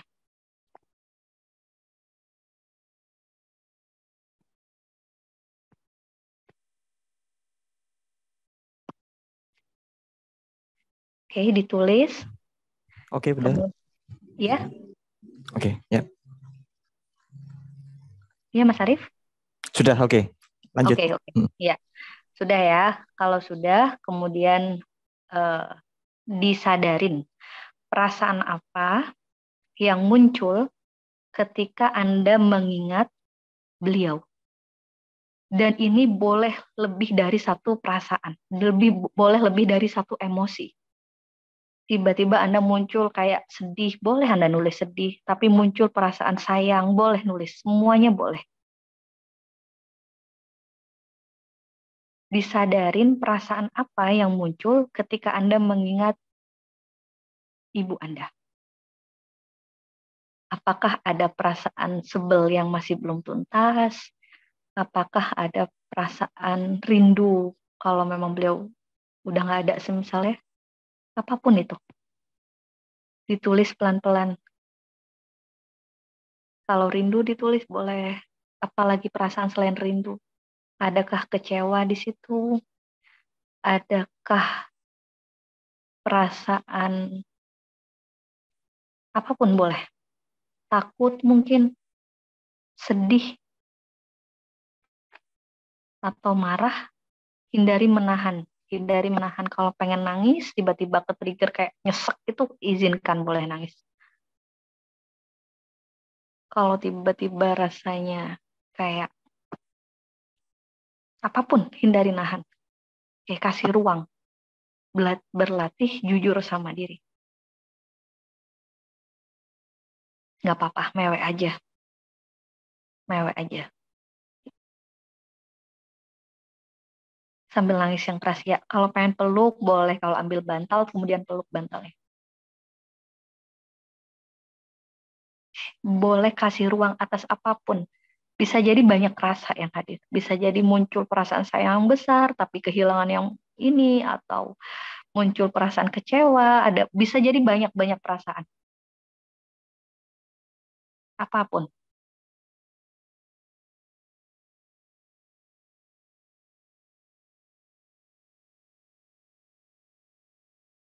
Oke, pelan-pelan ya. Sekarang ibu dulu. Jangan-jangan terselip trauma gitu ya, ketika Anda dulu masih kecil, misal yang belum diselesaikan, unfinished problem. Amat sangat sedih, nggak apa-apa, diakuin sedihnya, diakuin rasa bersalahnya. Jadi kalau ingat ibu yang muncul ternyata sedih dan rasa bersalah, ditulis saja sedih, rasa bersalah. Oke, kemudian poin kedua, tulis panggilan Anda untuk ayah Anda. Anda memanggil ayah Anda dengan sebutan siapa?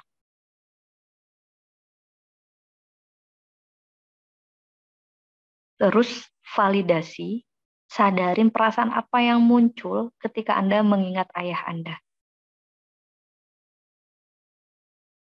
Apakah ada perasaan rindu?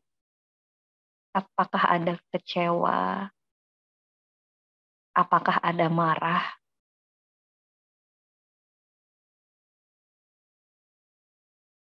Hindari nahan ya. Terima. Terima, kalau mau nangis, nangis aja. Hindari nahan. Disadarin, kemudian diterima perasaannya.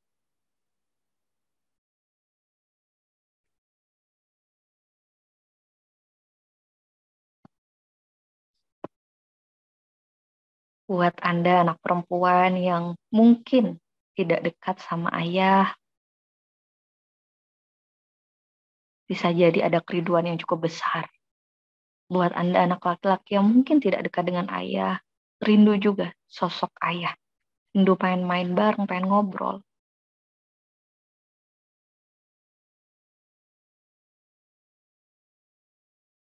Apakah ada perasaan nyesel?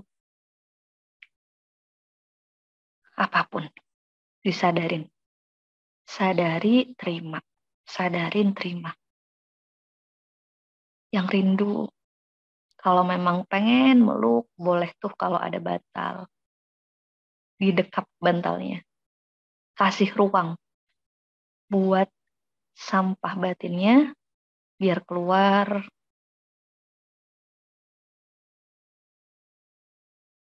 Karena perasaan menyesal gitu ya. Perasaan ini juga tuh perasaan-perasaan yang emosi gak baik yang bakal bisa nyedot energi, yang bisa bikin bocor energi. Perasaan gagal. Jangan-jangan terselip perasaan gagal jadi anak. Apapun itu. Oke. Poin ketiga, silahkan tulis panggilan Anda memanggil pasangan Anda.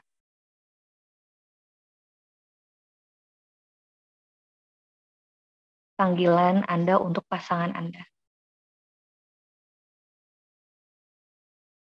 Ya, buat yang kayak pengen dapat kasih sayang ayah, tapi beliau ini nggak apa-apa, tulis perasaan kecewanya, marahnya, harapannya, tulis.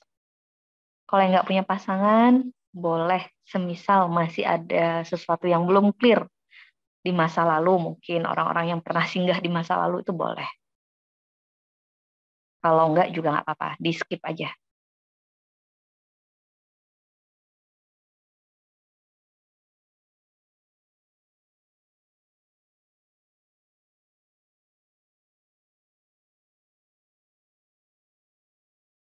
Oke, lalu validasi, sadarin perasaan apa yang muncul kalau Anda nginget pasangan. Capekkah dengan perjalanan rumah tangganya? Capekkah merasa terus mengerus mengalah mungkin? Lelahkah? Bosenkah? Bersyukurkah? Sayangkah? Cintakah? Banggakah? Apapun. Boleh, silakan ditulis.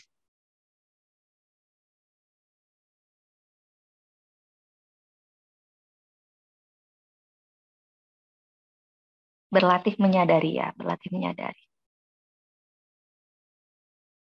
Oke.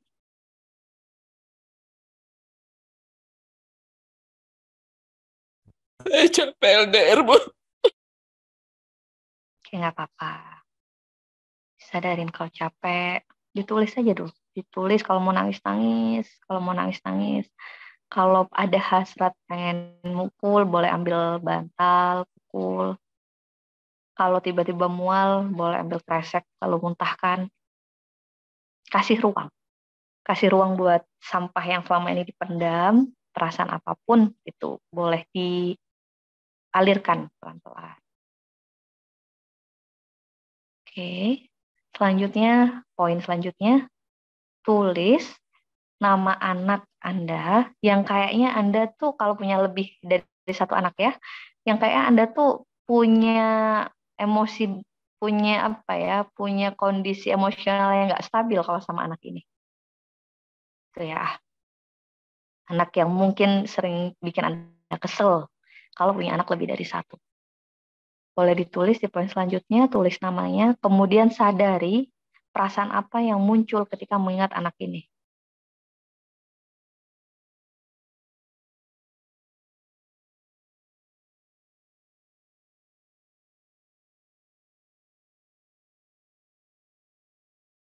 Apakah ada perasaan marah atau perasaan apapun, perasaan capek dengan sifatnya mungkin. Boleh, anak yang sering Anda rasain tuh nguras tenaga gitu ya. Anda ngerasa kewalahan.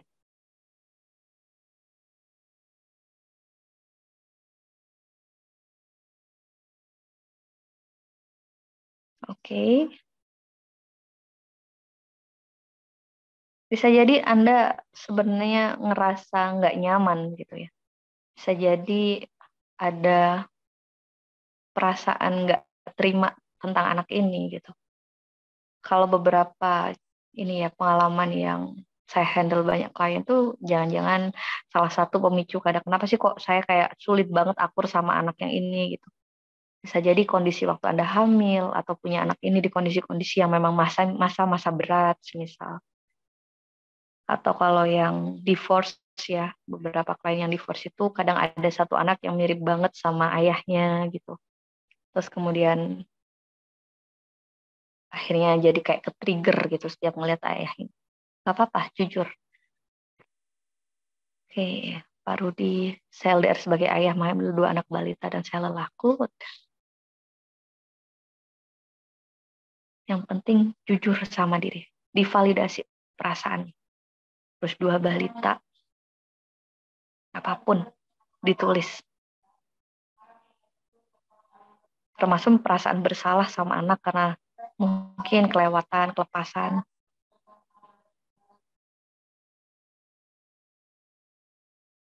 Perasaan bahagia, alhamdulillah bersyukur.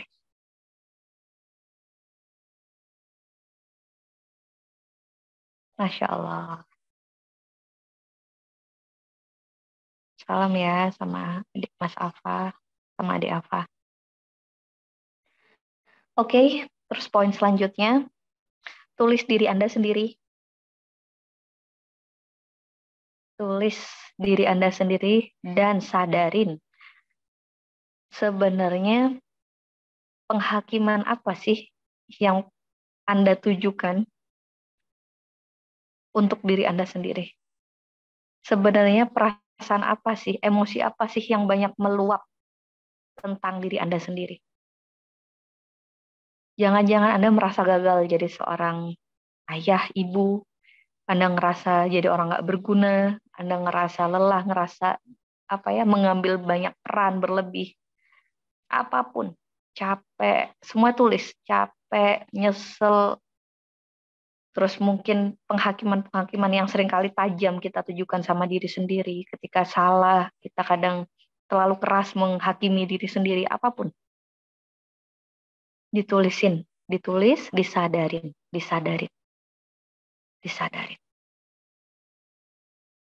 Termasuk mungkin pernah mengambil sebuah keputusan yang salah, yang Anda sesali sampai sekarang. Disadarin juga.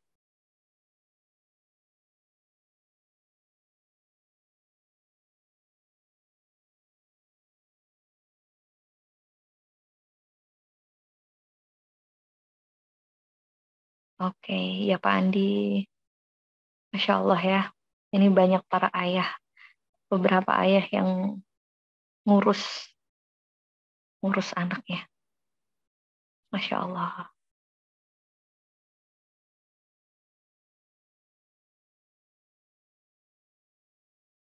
Oke, banyak yang LDR ya. Oke, nggak apa-apa. Kalau rindu juga disadarin rindunya. Tidak perlu langsung membuat eh, apa ya, memaksa diri untuk harus kuat. Nggak perlu. Pak Rudi tidak perlu harus memaksa diri untuk kuat. Tidak perlu. Diakuin aja capeknya. Karena di saat kita memaksa kondisi kita yang semisal lagi capek, langsung kita paksa untuk kuat saat itu, maka yang ada semakin amburadul perasaannya. Ketika amburadul perasaannya, maka akan lebih mudah reaktif lagi. Dan itu kalau toh pun tidak reaktif saat itu, tapi bisa jadi bom waktu suatu saat nanti. Akuin aja, sadarin, akuin aja. Hindari menambahkan asumsi-asumsi pribadi dulu. Tugasnya sekarang adalah menyadari aja, mengakui. Oh kalau saya capek, oh saya lelah. Udah gitu aja. Nggak perlu ditambahin lain-lain dulu. lelah, capek gitu ya. Tata lelah, capek ya. Oke, sudah. Boleh tarik nafas panjang. Hembuskan pelan-pelan. Oke. Bismillah. Kita akan lanjut ini ya. Saya nawarin nih ke teman-teman. Kalau mau healing tipis-tipis, mau nggak? Biar perasaan-perasaan lelah yang tadi itu ini berkenan nggak kawan-kawan? Boleh, boleh ya. Boleh, Bu. Boleh. Baik. Siap. Ingat ya, kuncinya sadarin, terima. Sadarin, terima. Kuncinya sadar, terima. Sadar, terima. Bahkan kita terima juga sebelum bisaan kita menerima kondisi ini. Kadang kan ada kondisi-kondisi di mana kita pun masih kayak kayak ngos-ngosan terima. Jadi hindari langsung memaksakan untuk saya harus nerima, bukan. Termasuk ketika ya Allah, semisal saya lelah, saya capek dengan sifat pasangan semisal. Itu pun saya pun masih belum menerima kondisi LDR ini gitu. Itu boleh diterima juga. Jadi yang dimaksud sadar dan menerima ini bukan hanya menerima kondisi yang baik, tapi menerima juga kondisi yang nggak nyaman buat diri kita. Intinya satu, jujur sama diri. Jadi kalau sekarang lagi kesel, akuin keselnya dan jujur kalau memang kesel gitu. Itu kuncinya ya. Ini akan ngebantu banget untuk kita bisa punya regulasi emosi yang baik.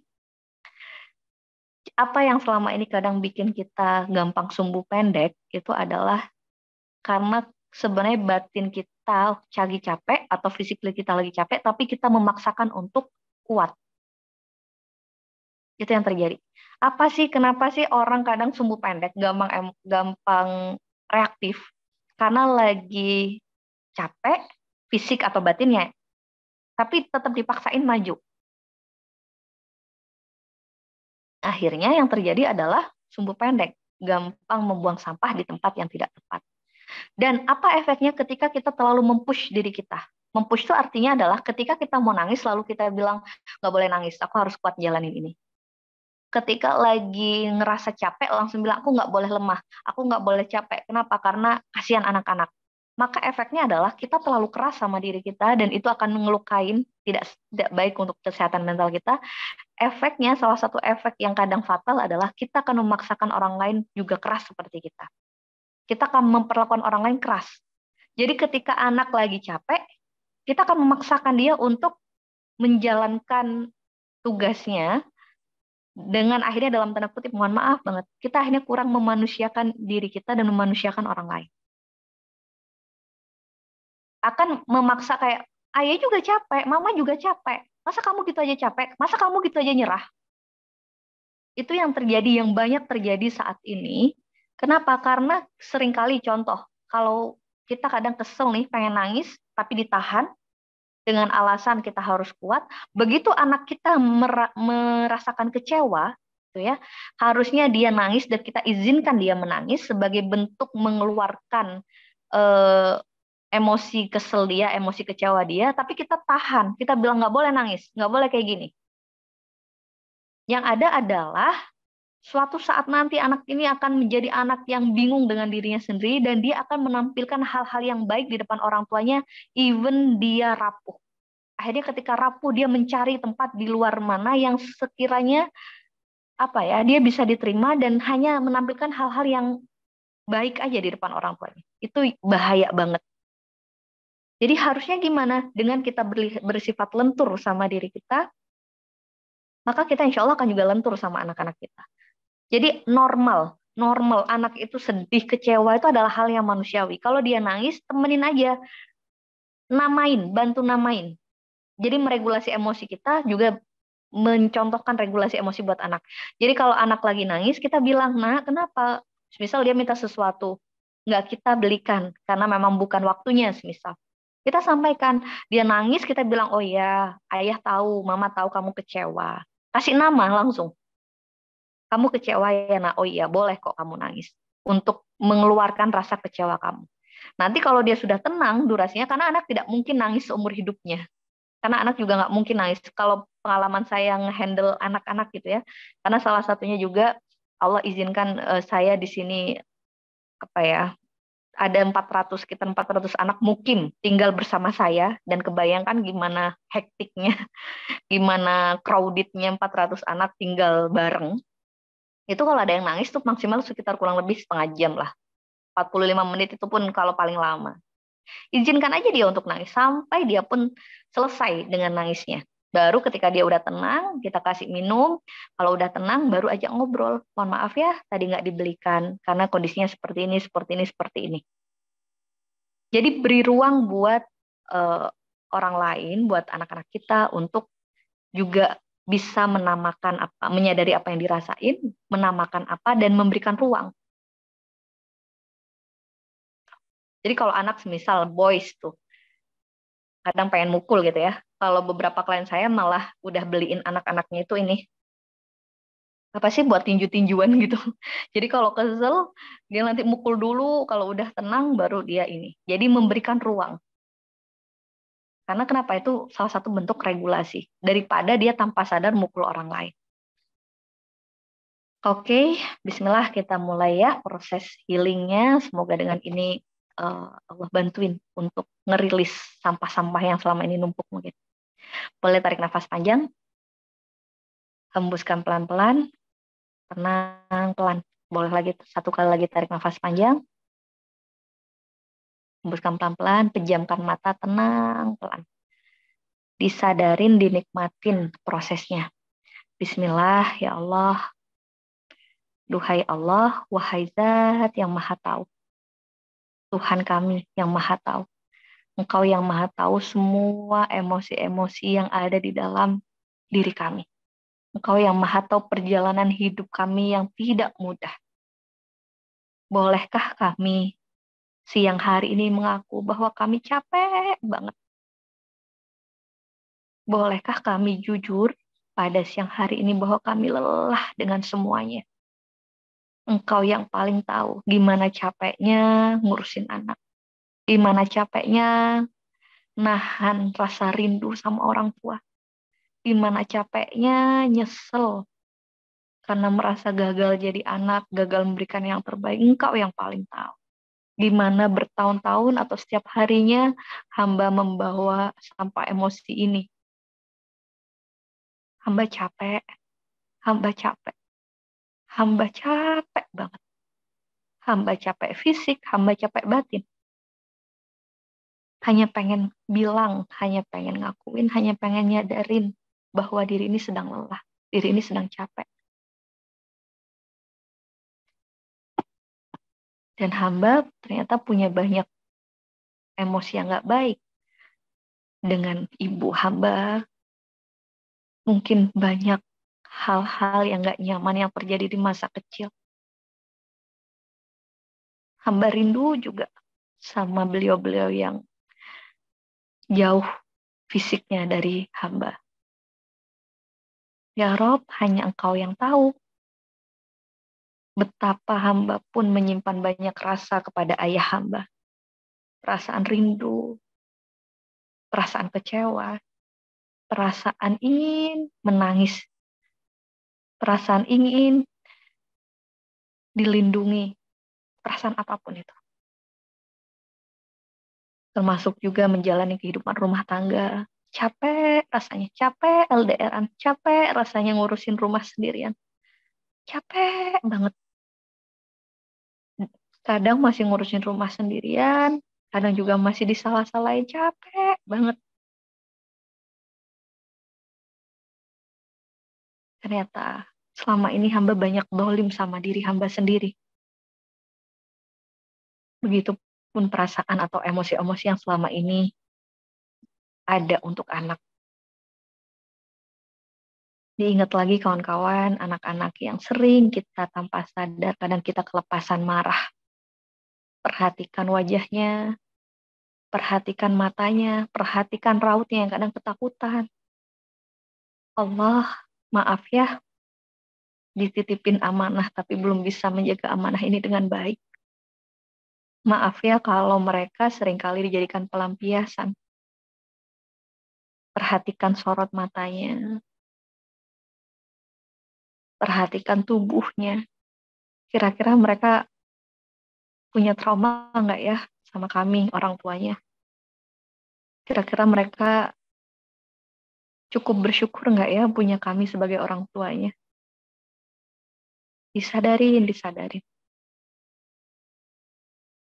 Ya Allah, hamba terima, hamba sadarin semua perasaan nggak baik, semua sampah-sampah emosi di dalam diri hamba ini ya Rob. Bantuin hamba untuk bisa melapangkan hati, untuk bisa mengeluarkan semua sampah emosi ini dengan baik. Bantuin hamba. Boleh tarik nafas panjang, hembuskan pelan-pelan. Boleh tarik nafas panjang, hembuskan pelan-pelan. Oke. Dan sebelum kita tutup, lanjut ke sesi pertanyaan mungkin ya. Kita butterfly hug dulu ya. Kita mengapresiasi diri sendiri dulu, yang selama ini kadang kita terlalu keras sama diri, tapi kita jarang berterima kasih sama diri. Tanpa sadar kita tuh banyak ngezolimin diri sendiri. Oke, sekarang kawan-kawan posisinya seperti memeluk. Meluk seperti ini. Oke. Boleh tarik nafas panjang. Hembuskan pelan-pelan. Dan boleh pejamkan mata pelan-pelan. Oke, bismillahirrahmanirrahim. Pejamkan mata. Bismillah. Duhai Allah, Tuhan kami, terima kasih sudah menciptakan kami dengan penciptaan yang terbaik. Terima kasih sudah selalu ada untuk kami. Terima kasih sudah selalu ada untuk hamba. Ya Allah, terima kasih sudah menciptakan, memberikan cerita hidup yang luar biasa untuk diri ini. Wahai diri, maafin ya kalau selama ini banyak blolim. Wahai diri, terima kasih ya sudah bertahan sampai detik ini. Terima kasih sudah tetap berdiri tegak sampai detik ini. Terima kasih sudah tetap sehat sampai detik ini. Maaf ya kalau selama ini terlalu dipush untuk terus kuat. Padahal rasanya udah babak belur. Maaf ya kalau selalu dituntut sempurna. Padahal bukankah tidak ada kesempurnaan. Maaf ya kalau penghakiman seringkali terasa terlalu tajam untuk diri sendiri. Maaf ya, terima kasih udah jadi anak terbaik. Terima kasih sudah berusaha berlatih menjadi pasangan terbaik. Terima kasih udah jadi berlatih setiap waktunya untuk jadi orang tua terbaik. Terima kasih untuk menjadi pribadi yang lebih baik setiap waktunya. Terima kasih. Terima kasih. I love you myself. Terima kasih aku mencintaimu wahai diriku. Kita berhak lelah, kita berhak semangat. Kita berhak marah, kita pun berhak pulih. Terima kasih sudah selalu mengupayakan yang terbaik. Terima kasih untuk tetap berdiri tegak sampai detik ini. Terima kasih untuk semuanya. I love you myself. Terima kasih ya Allah atas diri ini. Terima kasih ya Allah gak pernah ninggalin diri ini sendirian. Seterpuruk apapun, sesendiri apapun, bukankah engkau selalu menemani di setiap waktunya. Terima kasih. Terima kasih wahai diriku, sehat-sehat ya. Lekas pulih ya. Terima kasih untuk terus bertumbuh bersama. Aku memaafkan semua kesalahan kita di masa lalu. Aku memaafkan semua perjalanan diri yang mungkin banyak salahnya. Terima kasih, terima kasih. Terima kasih sudah berlatih setiap waktu. Terima kasih udah menjadi orang yang lebih baik setiap waktunya. Terima kasih wahai diriku. Tarik nafas panjang. Hembuskan pelan-pelan. Alhamdulillah. Boleh buka mata pelan-pelan. Oke. What do you feel, kawan-kawan? Boleh kasih komen di kolom chat ya. Apa yang dirasain? What do you feel? Lega, alhamdulillah. Sesek. Ya, yang sesek nangis lagi aja. tenang.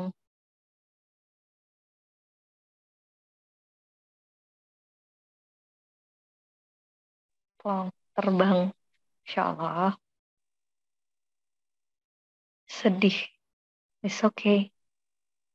Lebih lega walaupun dada sesak. Nah, dada sesak ini bisa jadi masih banyak yang ingin keluar, tapi belum dikeluarkan semua. Masih ngalir terus air mata. It's okay. It's okay. It's okay to not be okay. Nggak apa-apa ketika kita nggak baik-baik saja. Ya, jadi konsep kita manusia itu adalah punya emosi baik, emosi nggak baik, emosi positif, emosi negatif. Ibu Santi dari Bekasi, kami berikan waktu 3 menit. Kami persilakan Ibu Santi dari Bekasi. Iya, halo Mas. Halo. Ya, mendengar Bu Santi, silakan. Ya, silakan Bu Santi. Iya, makasih banyak sebelumnya udah sharingnya. Saya cuma mau nanya aja, masih kayak kurang yakin gitu. Kita masih bisa memperbaiki nggak yang udah kejadian selama ini kayak gitu? Masih sedih ya, Mas? Kalau mau nangis, nangis aja, Bun. Nggak apa-apa Bu Santi. Nggak apa-apa, oke. Nggak apa-apa, nangis aja. Hindari nahan, biar nggak tambah ini. Ya, tadi sih udah plong ya, tapi pas mulai ngomong, keluar lagi ya. Nggak. Oke, silakan Bu Santi. Iya, saya udah yakin banget mau memperbaikinya gitu kan. Tapi kayak kurang yakin gitu, Bun. Bener bisa apa enggak gitu. Cuma kayak butuh support. Kita tuh bisa pas nggak bisa gitu.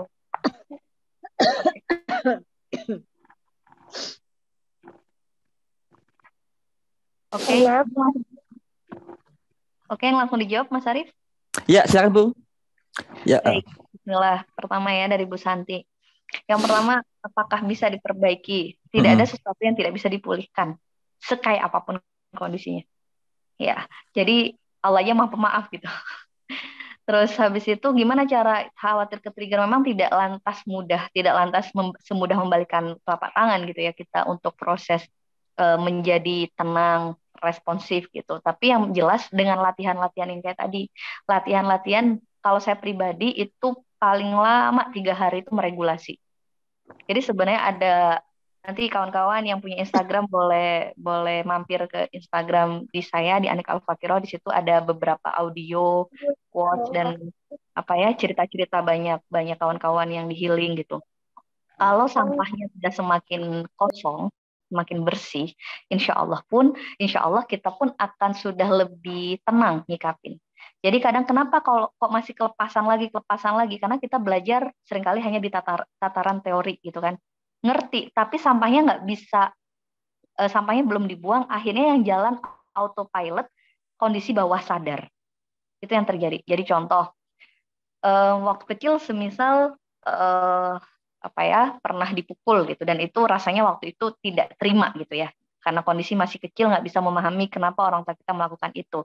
Akhirnya menjadi inner child, luka batin. Tanpa sadar kita autopilot, tangan kita itu mukul anak gitu. Padahal kita nyesel nggak karu-karuan, nyeselnya gitu. Kita belajar besok nggak boleh nih mukul, tapi kejadian lagi. Kenapa? Karena sampahnya tadi belum dibuang. Jadi gimana? Berlatih kalau ada sesuatu hal disadarin, diterima, dikasih ruang, itu akan sangat membantu untuk kita nanti menjadi orang yang responsif, yang tenang bahasanya. Kapan latihan buang sampah ini? Kalau bisa setiap hari bagus. Kalau saya paling lama itu antara 3 hari lah. Kalau udah lebih dari 3 hari biasanya bawaannya gemerungsung. Karena setiap hari kita tuh nyampah. Tidak ada orang manusia yang terbebas dari luka batin, itu tidak ada. Setiap hari pasti ada kesel-keselnya, kondisi nggak sesuai dengan kenyataan itu pasti ada. Jadi rajin-rajin aja melakukan seperti tadi, disadarin kesel sama anak, diem dulu, sadarin. Termasuk saat kita juga kesel sama diri kita. Kadang kita tambah sadar marah gitu ya, kelepasan marahnya itu ngomel gitu. Itu hindari langsung menghakimi, tenang dulu. Oke, saya tadi kelepasan dan saya kecewa karena saya melakukan ini. Kemudian kasih ruang. Bukan malah semakin menghakimi, kok kayak gini terus sih gitu. Karena ketika kita semakin menghakimi seperti itu, semakin mengulang untuk terjadi kembali dan kembali. Pelan-pelan. Intinya pelan-pelan, disyukuri seberapapun Allah kasih perubahan. Ya. Biasanya kalau udah tenang, akan ada banyak keajaiban. Berlatih melihat sesuatu itu seapa adanya. Maksudnya gini, kalau anak lagi emosi, oh ya tenang, ini lagi dia emosi. Oh dia lagi kecewa, oh dia lagi senang, oh anak lagi gembira. Diterima dulu. Hindari menambah bumbu-bumbu itu akan membuat semakin parah si kondisi. Jadi tidak ada sesuatu yang tidak bisa dipulihkan. Kita bisa memulihkan semuanya insya Allah dengan pertolongan Allah. Caranya gimana? Hindari fokus sama anak dulu. Maksudnya kalau kita berpikir bahwa nanti anak saya punya luka batin sama saya, itu seringkali yang muncul nanti feeling guilty, perasaan bersalah terus-menerus. Yang penting sekarang fokus memperbaiki diri, nanti anak itu adalah feedback aja, cerminan dari kondisi batin kita. Itu makanya kenapa kawan-kawan, kalau kita tenang, anak-anak mudah nggak diarahkan? Bener nggak? Iya, semuanya ngasih jempol. Tapi kalau kita lagi senewen, lagi sumbu pendek, anak-anak tambah rewel nggak? Yes. Berarti intinya apa? Kita berlatih terus mengelola diri kita. Itu aja kuncinya. Jadi nggak perlu mikir nanti anak saya trauma. Karena setrauma-traumanya anak, pemulihannya lebih cepat. Asal orang tuanya beres. Kuncinya itu. Oke, terima kasih Mas Arif. Ya. Ya, demikian tadi Bu Santi dari Bekasi ya. Jadi yang pertama adalah bisa nggak sih diperbaiki? Bisa. Jawabannya pelan-pelan, setiap hari buang sampah di tempat yang tepat, dan yakin dan sadari. Seperti itu Bu ya. Berikutnya kita panggil 3 menit ya kepada beliau Bapak Rudi dari Samarinda. Kami persilakan. Oke, terima kasih banyak Mas Arif dan happy weekend ya. Lagi santai-santai nih ikutin event ini. Tapi sebenarnya barusan kayaknya udah terjawab sama Ibu deh. Pertanyaan saya itu sebenarnya begini. Kejadiannya saat ini mungkin disebut kurang sehat dalam hal pengasuhan yang ideal. Jadi apakah dengan memperbaiki diri dari materi yang Ibu berikan sudah cukup? Terkait mungkin trauma batin yang dialami anak kita dan bagaimana cara kita untuk mengetahui anak kita ini sebenarnya ada luka batin atau tidak, bagaimana mengkomunikasikannya, dan solusinya apakah hanya dengan cara memperbaiki diri dari kitanya sebagai orang tua. Thank you ya. Terima kasih Bu Anik. Sama-sama Pak Rudi. Oh ini kok kayaknya Pak Rudi agak ini ya. Baru buang sampah juga Pak Rudi barusan. Banyak Bu, banyak kayaknya Bu. Alhamdulillah, thank you Ahe. Iya. Oke. Jadi banyak banget nih pertanyaan borongan ya. Yang pertama gimana caranya kalau kondisi saat ini yang mesti kita sadarin bareng-bareng kawan-kawan, tidak ada kondisi ideal. Jadi hindari menuntut kesempurnaan. Kita semua belajar dari pengalaman-pengalaman yang tidak baik. Jadi kadang salah satu contoh nih pembelajaran materi parenting, makanya kita pun harus milah dan milih ya. Tidak semua ilmu parenting bisa kita telan. Kenapa? Jadi akhirnya badai informasi kita semakin feeling guilty tadi. Karena semakin kita ngerasa bersalah, semakin zong semuanya. Tidak ada kondisi ideal. Kita semua anak orang tua itu bertumbuh dari kesalahan-kesalahan yang ada. Dan justru karena tidak ada ideal, kita akhirnya menjadi fleksibel, menjadi manusia karena tidak ada kondisi ideal di dunia ini. Jadi gimana caranya? Ya sampaikan aja memang, nak, ngakuin. Mama, papa adalah orang yang juga bertumbuh bersama. Namanya juga manusia, mama juga salah. Jadi dia pun akan berlatih untuk mentolerir. Kenapa? Kalau kita beranggapan akan selalu ideal-ideal, nanti anak kita juga akan menuntut secara ideal. Kok mama nggak tahu sih? Katanya orang tua, gitu. Nanti akan kayak gitu loh. Kok mama masih marah-marah sih? Katanya ini. Tapi kalau kita berlatihnya menyadari bahwa tidak ada kondisi ideal, maka anak pun akan belajar memaklumi dengan ketidakidealan hidup ini. Hidup tuh nggak ada yang sempurna gitu kan. Hidup tuh nggak ada yang sempurna. Terus gimana cara tahu anak tuh trauma atau enggak? Banyak hal, banyak ciri-ciri. Biasanya materi khusus ya, khusus untuk kayak trauma sendiri. Jadi salah satu ciri-cirinya adalah ketika anak tidak mau physical touch, itu salah satunya. Ketika dipeluk, dia ogah, biasanya itu terlihat kalau udah agak remaja. Kalau anak kecil apa rewel, kalau masih balita tuh cranky. Cranky itu adalah kode di mana dia batinnya tuh kosong. Terus caper kalau orang bilang. Bertingkah hanya untuk mendapat perhatian. Itu kode bahwa kalau balita nih, kode bahwa dia batinnya sedang kosong, dia sedang I'm not okay. Tapi semakin gede semakin kelihatan nanti tuh. Salah satunya asik sendiri dengan HP-nya, lebih nyaman sendirian gitu. Itu salah satunya ya, kalau udah masuk fase remaja apalagi lebih suka sama teman-temannya, tertutup. Itu juga salah satunya. Terus kemudian tidak kalau ngomong itu tidak natap, menunjukkan penolakan kayak dipeluk kan banyak kadang orang bilang, Bun anak saya udah nggak mau dipeluk karena udah gede malu. Sebenarnya bukan karena gede sih. Kalau orang nyaman, even segede apapun dia pasti akan ada physical touch.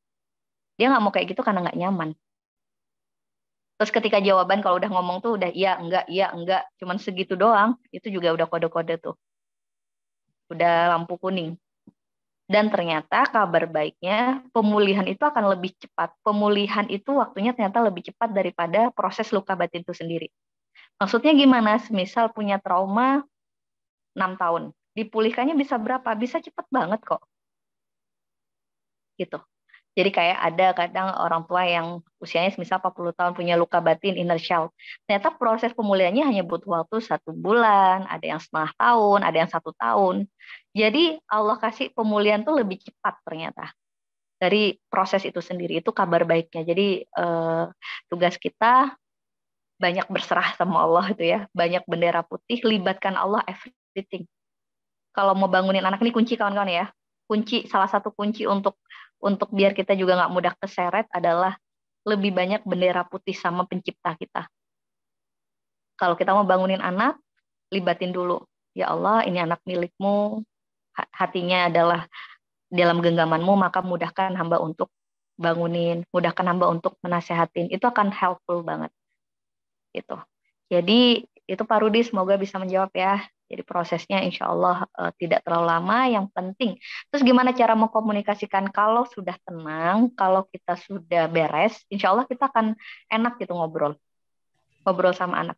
Gimana caranya? Pertama, ini ya tips kalau pengen tahu anak itu punya luka batin nggak sih sama kita, peluk dia terus bilang, nak, kamu paling senang kalau mama ngapain? Coba dengerin mereka. Kadang mereka ternyata nggak butuh dibelikan barang mahal loh. Nggak butuh dibelikan mainan mahal. Nggak butuh diajak ke hotel.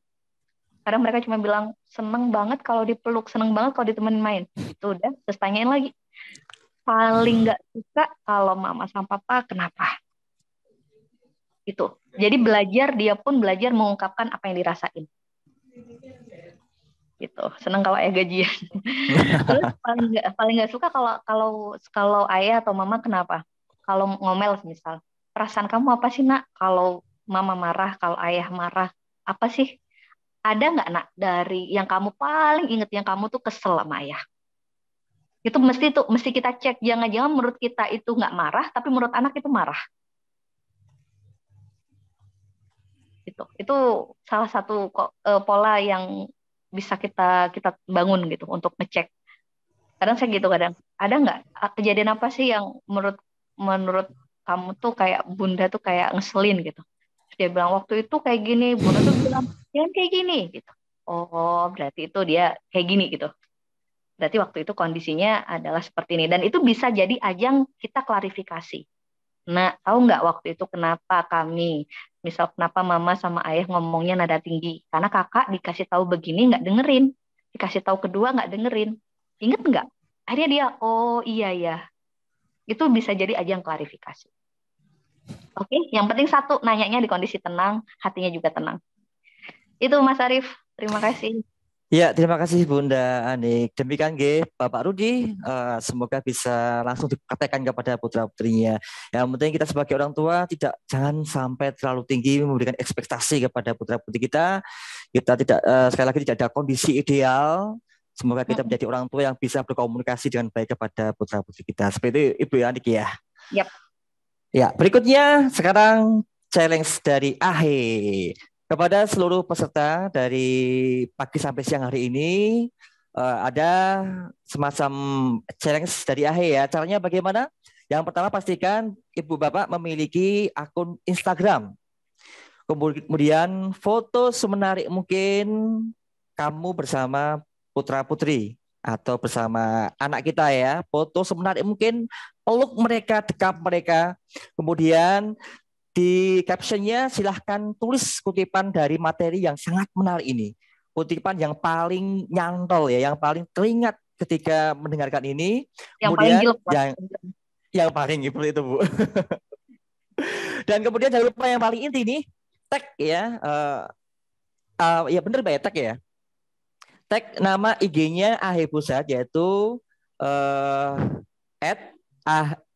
@belajarbaca_AHE. Sekali lagi @belajarbaca_AHE, dan juga berikan hashtag atau gambar pagar itu ya, AHE bersama wali murid, dan 2 hashtag pagar lagi, AHE Indonesia. Sekali lagi, setelah Bapak Ibu menyiapkan foto terbaik dan putra-putrinya, kemudian sampaikan materi yang paling menarik, materi yang paling nyantol hari ini, yang paling membekas dalam hati, yang paling ingin segera diobati. Kemudian berikan tag kami dulu ya, belajarbaca_AHE, @belajarbaca garis bawah AHE, kemudian hashtagnya pagarnya AHE AHE bersama wali murid, dan AHE Indonesia. Ya, kemudian untuk 5 yang beruntung akan mendapatkan masing-masing Rp100.000 yang akan kita transfer ke rekening panjenengan, gitu ya. Dan akhirnya tepat pukul 12.00 ini ya, walaupun sebentar lagi ya. Sekali lagi kami merasa sangat senang sekali, kami sangat merasa bahagia sekali hari ini. Bahagia bukan karena kami bisa bisa memiliki sesuatu yang lebih, namun kami menyadari bahwa kami memiliki sesuatu yang harus kita perbaiki. Kami memiliki sesuatu, memiliki sampah yang seharusnya kita buang pada tempatnya sebelum kita pulang nanti menghadapi anak. Seperti itu. Dan buat teman-teman seluruh peserta wali murid, kami sangat terima kasih atas kehadirannya. Panjenengan teman-teman sangat luar biasa sekali, dan insya Allah doakan kami semoga bisa mengadakan acara-acara yang keren seperti ini kembali. Terima kasih pada Pak Rohmat yang telah memfasilitasi kita semuanya. Terima kasih pada Mbak Nana, Mas Budi yang ada di sini. Terima kasih kepada Bunda Anik yang udah hadir memberikan kita pencerahan. Dan akhirnya sekali lagi, tidak ada yang ideal, tidak ada yang sempurna, karena kita adalah makhluk yang harus belajar menjadi makhluk yang baik, makhluk yang sempurna, ayah, bapak, ibu yang baik untuk putra-putrinya. Bukan mereka yang masalahnya, tapi masalah adalah pada diri kita sendiri. Jadi setelah dari sini bertemu dengan putra-putri kita, peluk mereka dan katakan, aku sayang padamu. Aduh, jadi kangen ini Bu Anik sama anak-anak saya Bu. Oke gitu Ge. Dan insya Allah kita bertemu di kesempatan yang lainnya. Dan kami dari AHE Pusat mengucapkan mohon maaf apabila dalam pelaksanaan ini ada yang kurang berkenan. Sampai jumpa di kesempatan yang lainnya. Marilah kita tutup dengan bacaan hamdalah bersama-sama. Alhamdulillahirabbil alamin.